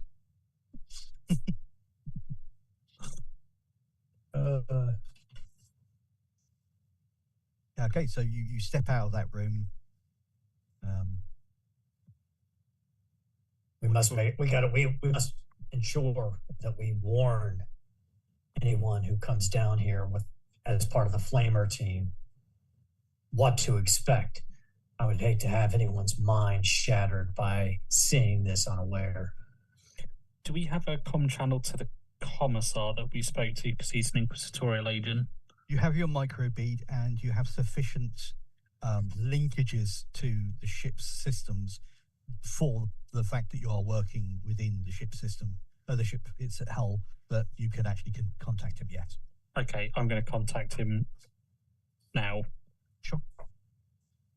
Already, what is it you need? Just to make you aware, just upon entry to the level on the door to the... Was it the left-hand side? It was the straight ahead was the room that you just looked into. Okay. The one on the left-hand side is further in. Straight ahead, there is a room with a door with a symbol carved in the nature of the ruinous powers. Within is an enormous symbol made of human remains in the shape of another ruinous power symbol. And within that, I wasn't going to touch it, is an Astartes bolt shell. Spent one, wasn't it? Yeah. You can almost feel the attention, but kind of almost like he's if you were in the same room, you would imagine you would see him sort of shocked. Yeah, a look of shock and a look of revulsion. You can almost feel this through the Vox bead. I see. I will inform the captain, and when it is time for their entry to secure the areas that you are to cleanse, that they send in an appropriate team to deal with that. We are proceeding, but I felt that was necessary to call in immediately. You were correct in this. May the Emperor go with you all. And with you, and I'll cut the link. No problem. You hear... Actually, no, you hear half of the... Obviously, you hear Hector's half of that conversation. I mean, I wasn't shielding it from them. If No, but it's in the mic. It's a Vox feed, so it's in your ear. So you're here. It's like a headset. So. Oh yeah, I suppose I wasn't talking over the squad channel. Yeah. Well, it's called in. Let's proceed. Okay. No worries. No worries. So you move over to the door on the left. Again, it's the same thing. Lots of loose things on the floor. You're probably being a bit more aware of what you're stepping on because what you found in the other room. For the most part, this is just it's the same stuff. You see a rat scurry off, or you standing on a bottle or a piece of the wrapping for a component, or just dust and grime that's built up. You get to the door. Door is shut. It looks like it's been there for a long while. So obviously you've not tried it yet, but it doesn't look like it's going to move easily. Although we thought that about the other door and it just kind of slid open, didn't it? Yep. If you want to cover me, I can try to force it. Try it gently first. The other door looked the same and that slid clean open. Just So click it'd be over the deceptive. box channel so that you know I am covering you.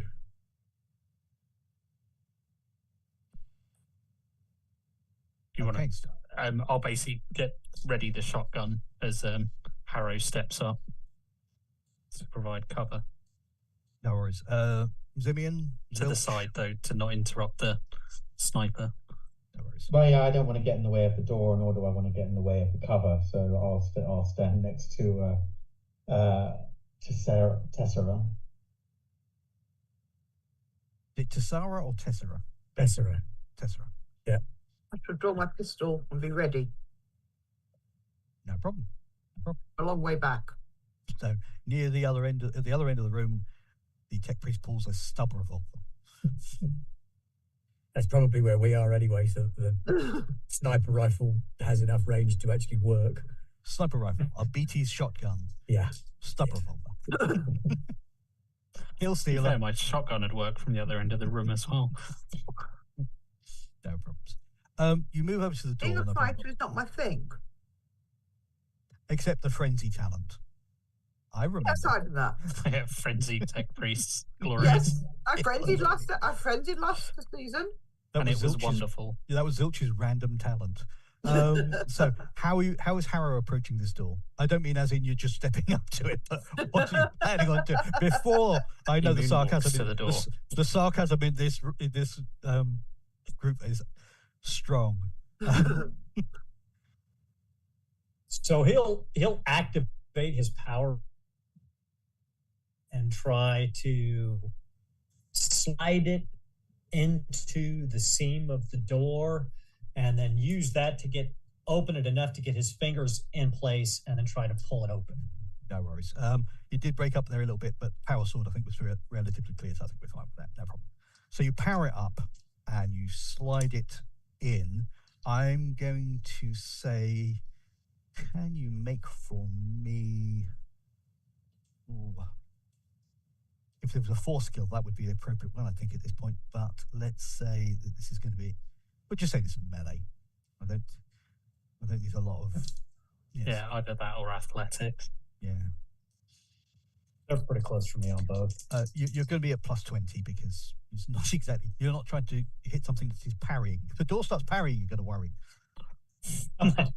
Okay, so my melee skill is 39, so I'm looking for an under 59, and I got a 42, so 1 degree of success. No problem. The power sword slides in. It's that beginning you're pushing through. It's almost like pushing through armor feel, and you can the power field. You can see it breaking up that part of the door. There's enough of a space. You pull it free. You can see it's coming, bring a lot of rust along with it. But yes, you've got space to get your hands in.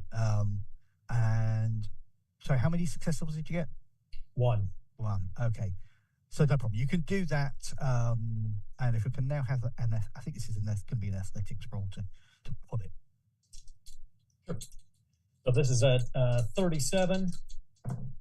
I got a 90, but because athletics is a strength-based skill and I have iron arms, I got advantage on this, so it becomes a 9 Nice.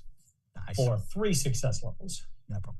For just a second, you start pulling and it's not moving. And then you kind of concentrate on the power that you got running and your arms surge. You can almost feel the iron moving through your arms and the strength of the Emperor behind you. In fact, you almost feel like a strong metallic hand on your shoulder as you do this.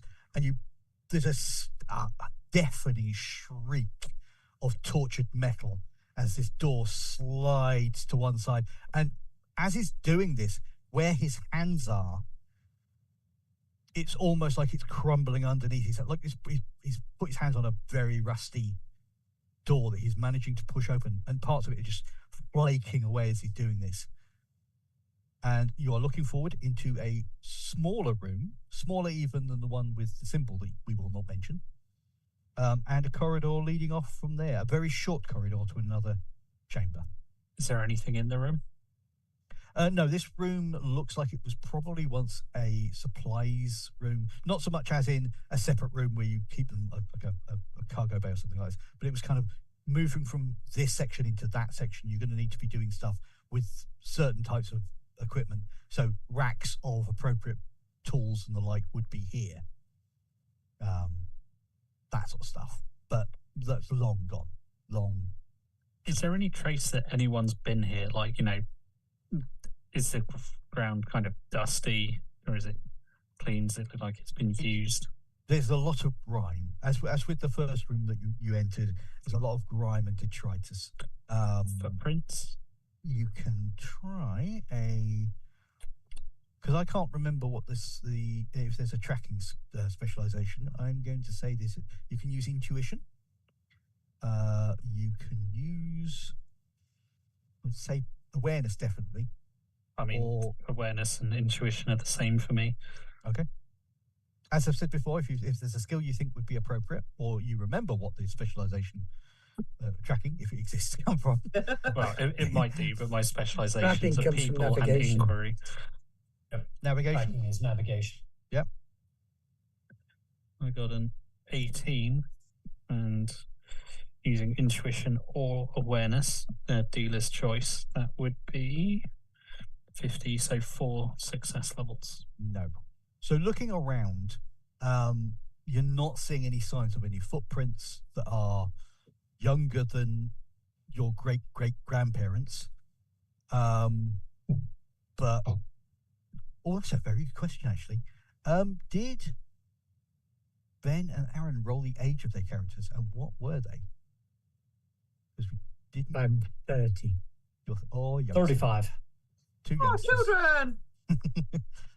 And so they're both still older than my character. Yeah. I'm 123, you know. Yeah, but you're more machine now than man. I plan on outliving all of you once I replace bits. No problem. So yeah, there's the newest set of footprints are probably older than your great-great-grandparents. Okay, so no one's been here in a very long time. I mean, to be fair, the door was pretty much mushed, so. So the only way they could have got into that other room is via the lift. That you're aware of. There may be exterior hatches or the like, but this deck is pretty much self-sealed. There may have been other entrances, but they will have been barricaded off once this became a dark sector, because they don't want anything spreading to other sectors.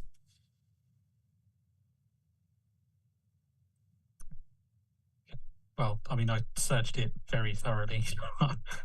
I guess we have to go back in the lift and go down.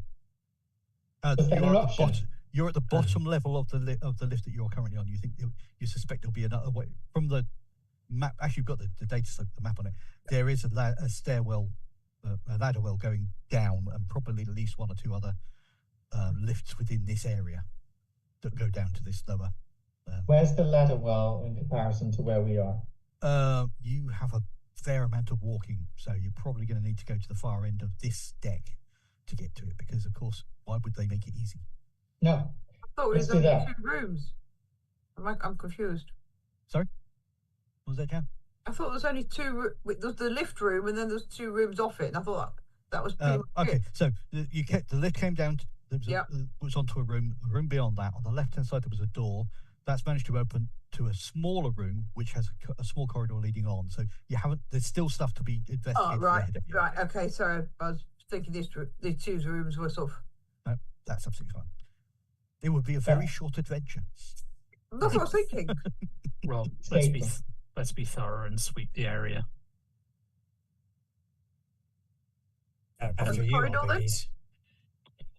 I'm just going to stalk off and start searching. No problem. The doorway ahead of you is open. If there is a door, it's in its recess. You walk into another room. This room is probably about the same size as that first room, but although it's still got the grime on the walls and on the floor, it is a lot less damage has happened here. There's a very impressive looking machinery, which most of you will not understand what the hell it does, and Zilch may. Leading off from here, there are 5 doors, I think, by the looks of things. 1, 2. I mean, if there's impressive machinery, I'm not going to deny the tech priest a chance to go at things, because they do that. There are a fair few doors leading off of this. One right. Basically, the room you're walking into is almost a square, but the 2 corners to your left and right on the same side are angled. So it's almost like someone's cut the corner off these 2 rooms. On both of them, there is a door. On the right-hand wall are 3 doorways. 2 have doors, 1 doesn't. Ahead of you, there are 2 doors, and to your left, there is 1 door. It's a lot of doors. Yes. Who's doing the mapping? Who's writing this down? As a ref, I'm quite happy to I'm not going to try to trip you up with, but do you remember where you went? And we have to be careful with people doing mapping, because in a previous game I played, a player was doing the mapping, and partway through drawing the map, he turned his piece of paper 90 degrees and kept on drawing. And we were trying to figure out where we were, and all of a sudden the map made no sense. The best type of map. Yeah. Yes. But no problem. You stalk into this room. I'd say really impressive looking machinery. If you'd like to figure out what it is, Zilch, you can roll, I would say, either law, any tech mechanics related laws, or tech would also be acceptable. I was going to say, I'm glad that wasn't addressed to me. Is it to do with security? Sorry? Is it to do with security? It is not. Okay. I'll just have 3 degrees of success then. No problems. So, looking into this room, you can see that there is a massive device that looks like it's been here since this thing was built. To begin with, you're not entirely sure, because there are obviously extra bits and pieces, modifications that crews do. There's a lot of detritus in the room and on the thing. This looks to be a central part of a food processing unit, part of a life support system, but basically recycling with corpse starch device. This looks probably to be the central part where most of it gets done. Okay. Then yes, you're not entirely sure, but there might be some of the things coming off of it, maybe where the finished product, shall we say, goes, and others coming from the other direction are probably where the hoppers are, that the, shall we say, ingredients get added. Hey kids, do you love elderly relatives? Well, you'll love elderly relatives. Now in bar form. Yeah. Okay, so is it still producing Soylent Viridians, or? Currently not. No. It's kind of on standby, I would say. There are certainly signs which suggest it's not. It would need a little bit of tender love and care, but also it needs materials adding. Yeah, but if we fix the mincing machine, we can then kick people into the mincing machine. Well, we've got 8 arms back that way. Use that as a test bed. I'm not sure you'd want to do that, because would you really want to eat something that has been touched by the ruinous powers? Not me, no, absolutely not. And once the device has been touched by the ruinous powers, it could be corrupted. In fact, fire, lots of fire for that room. All of the fire. And then just as you think that's enough fire, add more fire. This machine has not been tainted by that. It is just unloved and unused. A little TLC, and I'm sure I could coax it back to life.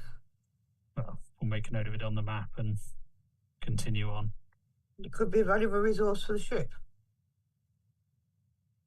Okay, I'm looking at the clock and it is 5 to 10. So, I think it's a bit too late to start doing any major things. Do people want to call it here? You're in charge, dude. I'm Can fine. do. No problem. So whatever works for you, sir. No problem. So I'm putting it to you guys because obviously normally it's about a 2-hour slot, and I'm sure our glorious producer, all hail to the producer, has things that she needs to do. So before, okay, she's happy to crack on. So what up to you guys? What do you want to do? Do you want to carry on for another half an hour or so, or? Yes. Okay. No problem. Can I have an awareness Good job, test Rolf. from everybody? Is it to spot hidden enemies? It is, sort of. Okay. Close enough to be a yes. Awareness. I succeeded with 0 success levels. 38 is 3 success levels, courtesy of Ever Vigilant. No problem. 0 success level success. I get 1 success level. level from Ever Vigilant. Sorry, Janet? 4 levels of 4 success. levels. No problem. So, in order of those from the highest to the lowest number of success levels, something as you're looking at this, as Zilch is just explaining what this is, and the complete confidence of being able to. And I'm going into far more detail than any of you actually need to know or understand. Yes. You Where's all the skip button? skip quest. You all get this feeling that something's not quite right, and those of you with the huge number of success levels are first to really get a handle on what's going on, as from a number of grills, vents in the wall, from some of the open doorways, a number of swarms of mutant rats, starved, looking like they are. You almost play the xylophone along their ribs kind of look, slavering, just start charging in the room. They smelt fresh meat. Yeah. Bet they've been the arm bars. Yeah. So, the first person who would normally go on initiative 8 isn't here. So the next people to go are Hector, Zilch, Harrow, and them. So, who has the highest agility? Start there. 35. My agility is also 35. 37. I did 38. Okay. Right. So, I believe that makes you faster. So do you think? Did you make a note of that, dear? I have made a note. Sorry, Ben, was yours initiative 7? my initiative should be 6, I think. Okay, right. Oh, then If it's perception and agility, it's the first number, isn't it, from each then one? you're not first. I had got my combat sheet right. Good. Okay. Okay. So first person to go is going to be Zilch. I would say what we'll do is we'll Zilch, Hector, Harrow on the basis that Hector's been kind of quite militant in his moving forwards and such, and I believe you've been a bit more support. So Absolutely. Zilch. No problem. So Zilch, sorry for interrupting there, Aaron. You're good. I shall sweep my staff towards the nearest event of outpourings and try and batter a few as they come flying out of the hole. Mm-hmm. No problem. Yeah. So are you trying to hit them with staff, or are you going Yes. to? Okay, no problem. So They're go for it. filthy mutant rats. Of course They I'll are hit them. They are indeed.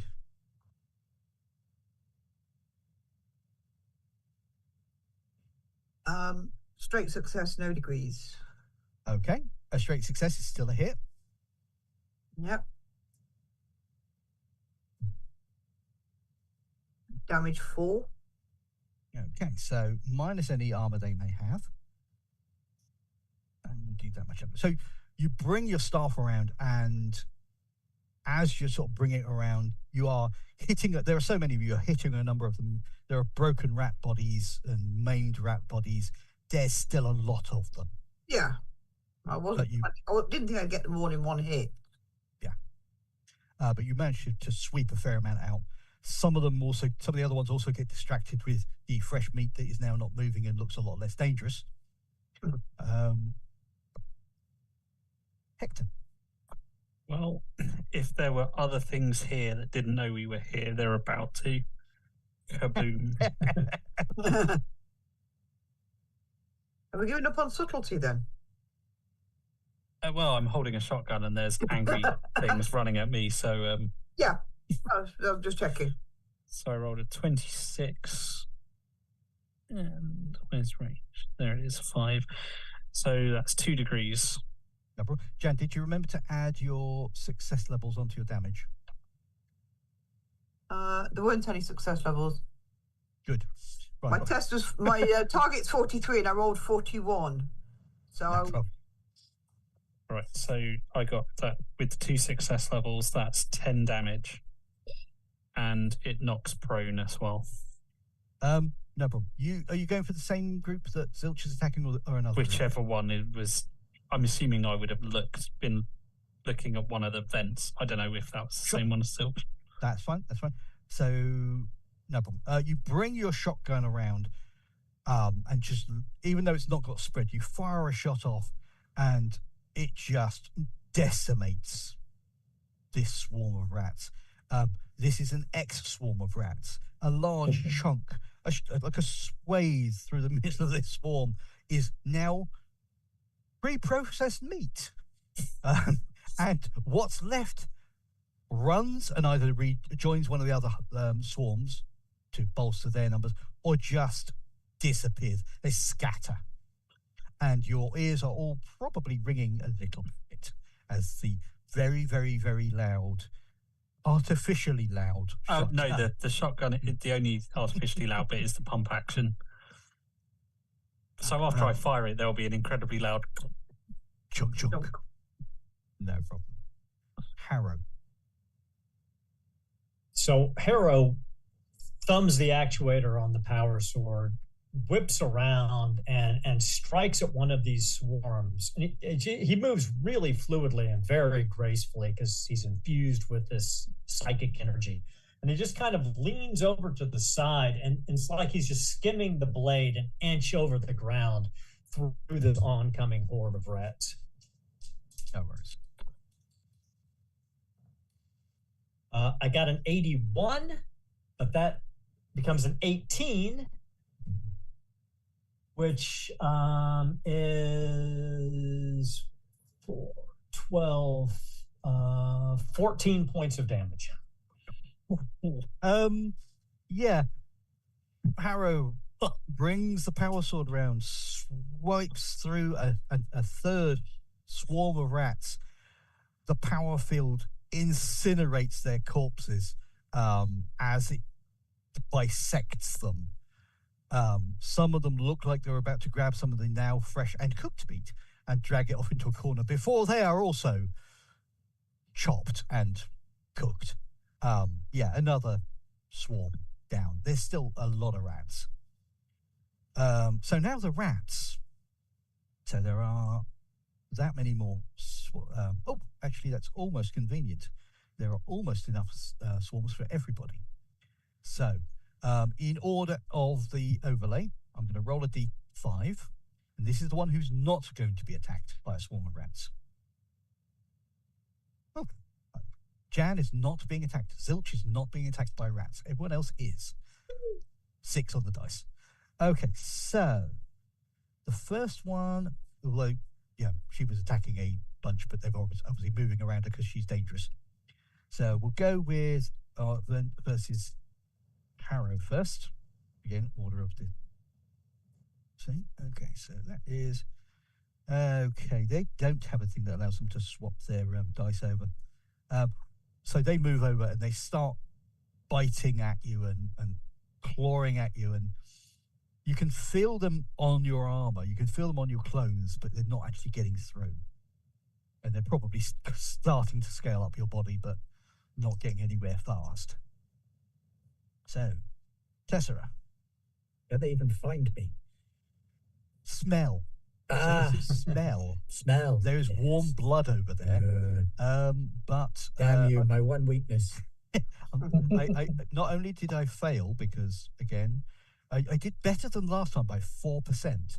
So not only is this a fail, however, it is a fumble. Nice. So opportunity?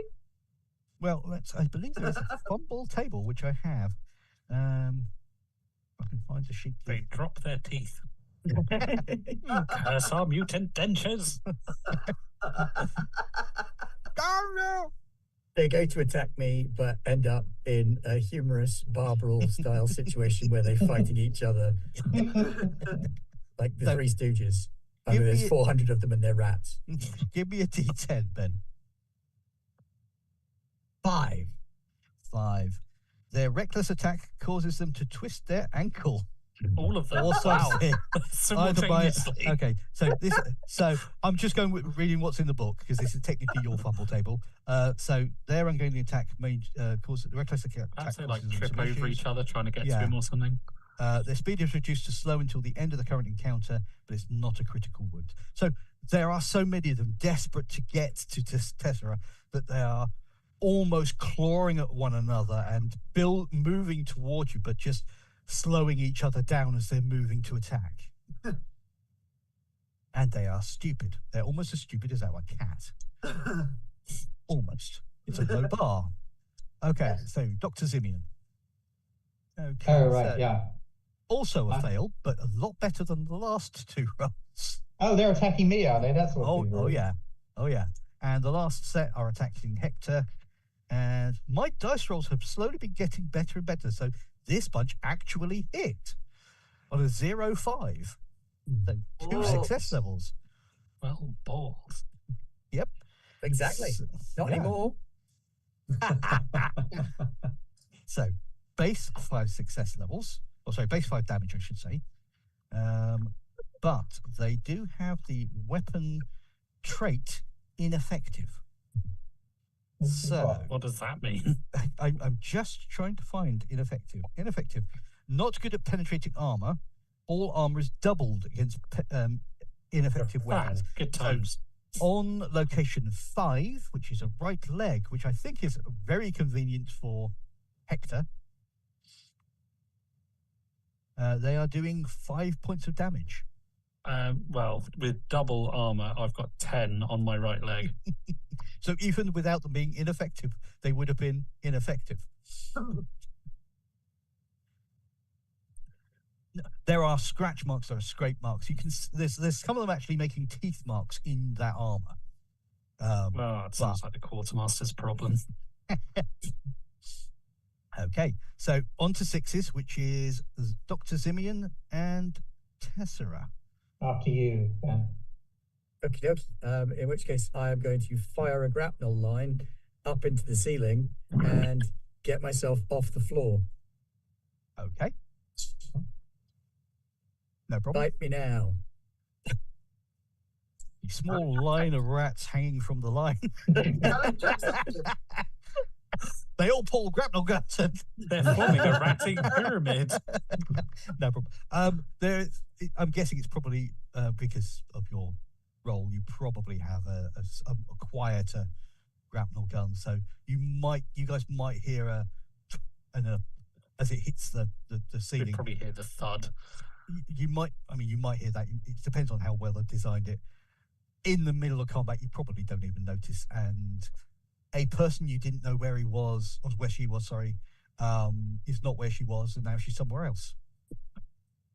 Yes, unfortunately, sniper rifles are rubbish against rats. And one at a time, very slowly. Not if you have them line up. True. That said, I do have a las pistol, so now I'm out of the way, I can start picking them off in bursts. Yeah, and I tend to work along the lines of with troops where they have with swarms where they have a collective hit point. You may not be. It's probably not you firing a single shot unless it's a one-shot weapon. You're probably firing off a batch of things, and it's the narrative side of it. So no problem. You do that. You can absolutely get out of the way. Dr. Zimian. Right, yes. I will start waving my arms around and cast Night Shroud. Sure.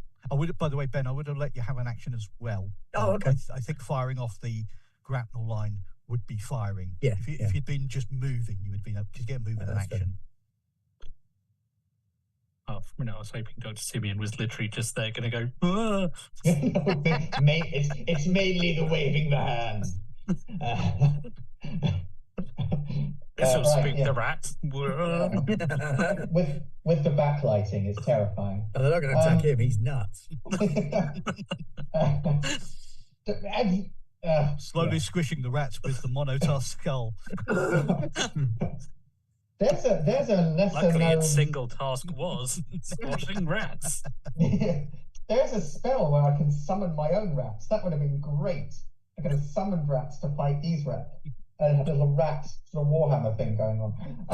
After a lot of rats being summoned, it becomes pie rats. That's true. I'm going to cast Night Shroud on the area and make all of the rats heavily obscured, but we can see through it. It's fine. No problem. I have to roll my thing, which is on my random jump number generator, and I rolled a 46, and my thing is 1 success level. No problem. So a darkness area appears in, how big is it? The range... Short range, wasn't it? Your zone. Okay, so it's the zone. In which case, yes, it will cover... I would say it's going to cover everyone apart from Tessera, but she doesn't really need it because the height of the room is such that it, there are going to be walkways up there. That's going to be a second zone, effectively. But that would be very nice. I've looked at cover, it's 204. I can't find what heavily obscured does. I think it means they roll at disadvantage or something. I think it's they've got to roll to be able to even spot you to attack you. Oh, that's right. If I recall. Yeah. We'll leave it at that for the time. I'm fairly sure that was it because I seem to remember that's right. people having to roll to see you guys in the cult fight. Yep. A creature that, if it wins a challenging discipline psychic test opposing my manifest test, the creature can see through the zone normally. No problems. So, that was the end of the round. Back to Zilch. So there's a darkness. It's all, you can see that there's something around you. You can feel, you've been here, this kind of place before. It's not obscuring your vision. No, that would be even funnier. I think Simeon's done this before, hasn't he? Yeah, he did during the cult fight. Yeah, he did the cult. So. Yeah, when Newt threw a grenade because he couldn't see and was guided to throw a grenade, it landed in the zone that you were in and damaged everyone in the zone. Yeah, that was everyone.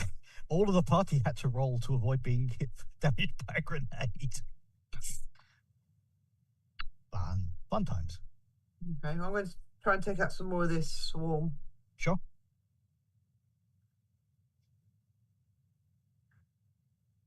One degree of success. Okay, still a hit, and you get +1 damage on your... So that's 5 points. 5 points, minus any armor they may have. No problem. You start swinging your staff around, and they can't see you, so they're not reacting in the same way as they did the last time. You're just they can't run away, so I'm just sort of... But they sort of can, but it's not going to be as organised. Yeah. But they're not able to avoid your blow as much. And you basically decimate this swarm. We need a new word, not decimate, because decimate doesn't mean what people think it does. But you only killed 1 in 10 of them. Yeah, exactly. But for the normal usage, devastate. Let's use devastate. You devastate this swarm, and any survivors limp out of the area, or try to limp back the way they came to try to escape. That may or Some may of not be in the right direction. Yeah, some of them succeed, some of them find another swarm and attach themselves, and some of them find a foot or another weapon. So, I believe it is now Hector. I am going to shoot the swarm that's going for Zimian, because I've got nice ceramite on my legs. I don't think Zimian does. Not exactly, no. That's a 40, which I believe is just a straight hit. Yeah, 45, so it's a straight hit. So 8 damage. 8 damage. Let me just check something here. Okay, so I'm assuming you can't aim or anything to get a better thing. Aiming increases the range of your weapon by 1 step, and there's a talent you can get that also gives you bonus success levels based on that. Dead shot, I think it's called. But at current aiming, that's fine. Dash found out last time, it actually isn't that much use unless you have a weapon that doesn't quite reach. So, Harrow. So Hera will. Are there any swarms that haven't been damaged yet? Looking around, you can see the swarm that is kind of where Hector's just walked from. They're kind of trailing around near him. They've not been damaged, and there's a bunch. Well, you're not entirely sure why they're there, but there's something over in this corner over here, where there is. You can't see anyone that might be an attack. Weren't target. they the ones that were damaged by Zilch? The ones that went for the sniper? No, they were the ones that were attacking Tessera before Tessera went up. So then Hera would swipe his blade in a long slash at the ones near Hector. No problem. No one knew where Tessera was because Tessera is very good at not being noticed. I got 22. That's a crit with 1 success level. Okay. So total is now is crit. They roll on the critical hit table, right? I don't know that really applies on swarms or not. I think. I mean, what's the base damage? 13. But they're dead. Okay. You rinse and repeat. They are devastated in such a way that they probably look like kebab meat after the preparation to go into the pitter. Yeah. Okay. Another swarm completely decimated. You're left with one badly damaged and one that seems to be standing in a corner for no apparent reason. So I believe it's now Tessera's go. There's still some left. There's some literally underneath you, and there's a small bunch over by where I think that was Zimian. Yeah. I might shoot the ones near Zimian then, because the ones underneath me, good luck to them. So I have a silenced las pistol. Wait, what? I don't know if that's possible. I had too many silencers. I don't think it is possible. I had like a buttload of silencers. I was like, well, I'm going to stick this on. Funny thing is a las pistol would be silent. It would make no noise whatsoever. No, it makes like a whip crack noise, as described in the law. I know, but I mean in real life. Oh yeah. No noise whatsoever. Yeah. But it also wouldn't shoot out bright lights either. So no, that's also true. I don't think it's only solid projectile. In which case I do not have a silenced las pistol. But on the upside, I'll just move that over to the grapnel line then to explain what you said about the quiet grapnel. Sure, that works. I'm quite happy to go with that bullshit. Silence grapnel.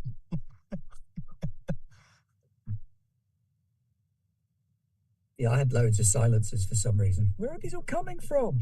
Yeah, Zilch had lots of data slates. I think Echo and Newt both had lots of knives. Okay, so 6. 06. 06. You've hit. Yes. Unless your skill is 0, 5 or less. No. My That'd be ballistic embarrassing for a skill sniper. is 52.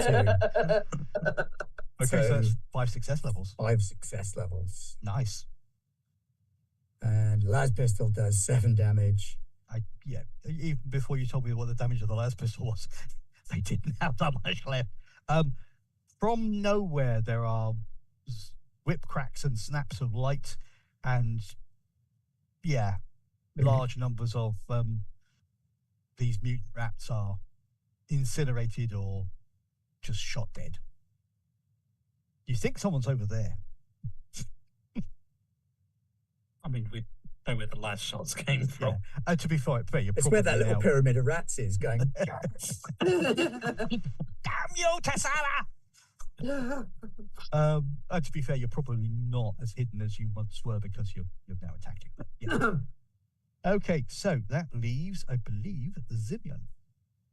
There's nothing nearby me, is there? Everyone's No. been murdering my ones. Yeah, the only rats nearby are the ones that are in the corner looking up and shaking their little fists. They're trying to build a little pyramid to get up, but they're not doing very well at it. I'm happy to hit them with my stick. Hitting with stick, it works. Right, yeah. Not very good at it, but you know. What's the worst that could happen? Could I reach Tessera accidentally? No. Okay. It's fine. too high a room.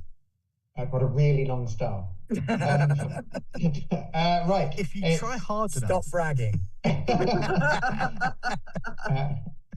There we go. I missed. I rolled 61 and I needed 30. No problem. So you move over and you swing, but they scatter. And your staff kind of hits part of a wall fixture on its way through, so it kind of throws off your aim as well. It didn't go well. Yes, let's never speak of this again. And I forgot to do them, I think, in the second round, so we'll quickly do them. What do they do? What the ones on? I think they will turn around. I should have done them earlier. I think they'll turn around and attack Simeon because he's one that's closest. Seems fair. Oh my god. Right, okay. So, I rolled there to hit, and of all the rolls that I've rolled, I couldn't roll any worse. Not only is it a failure, it is the critical fumble of critical fumbles, as I rolled 100. Well done. So, I think with that, you take your swipe, the loud clang of your staff on the wall and hitting the floor near to them, they scatter and they are broken. They're not damaged, but they are broken. They just flee anywhere that they can go, probably bumping into one or two of you as they can't see properly, which actually they should have rolled to see, but, blah. They tried to attack where the noise was. They were going to try to attack where the noise was, but you scattered them. And they're gone. Combat is now done. The last swarm has escaped. And I use that word on purpose because given some of you, you're probably going to want to hunt them down. I will switch off the light shroud. And the floor is just littered in rat corpses and little pyres where las guns and power swords have been used. And I think Zilch, could you put them in the machine? Yeah. On an out of character level, they are mutants. You probably They entered me. Don't do that. Yeah. That would be a Everything's bad bloody license. mutated or chaotic or. with the exception of the two psychers, any of the party you'd be happy to put in the machine. Psychers probably not because you're mutants technically. So Oh right, us too. yeah. Careful, Doctor. That's also heretical. I just don't know anymore. Things are related to these rats now. And I think that's a good place to call it for the time being. So thank you everybody for joining us. Thank you guys for playing. Hope you enjoyed. Yep. And we shall return next week for more exciting episodes of Imperium Maladictum and Shadows of Apostasy. Goodbye, everybody. See you next week. Good night. Bye. Toodaloo.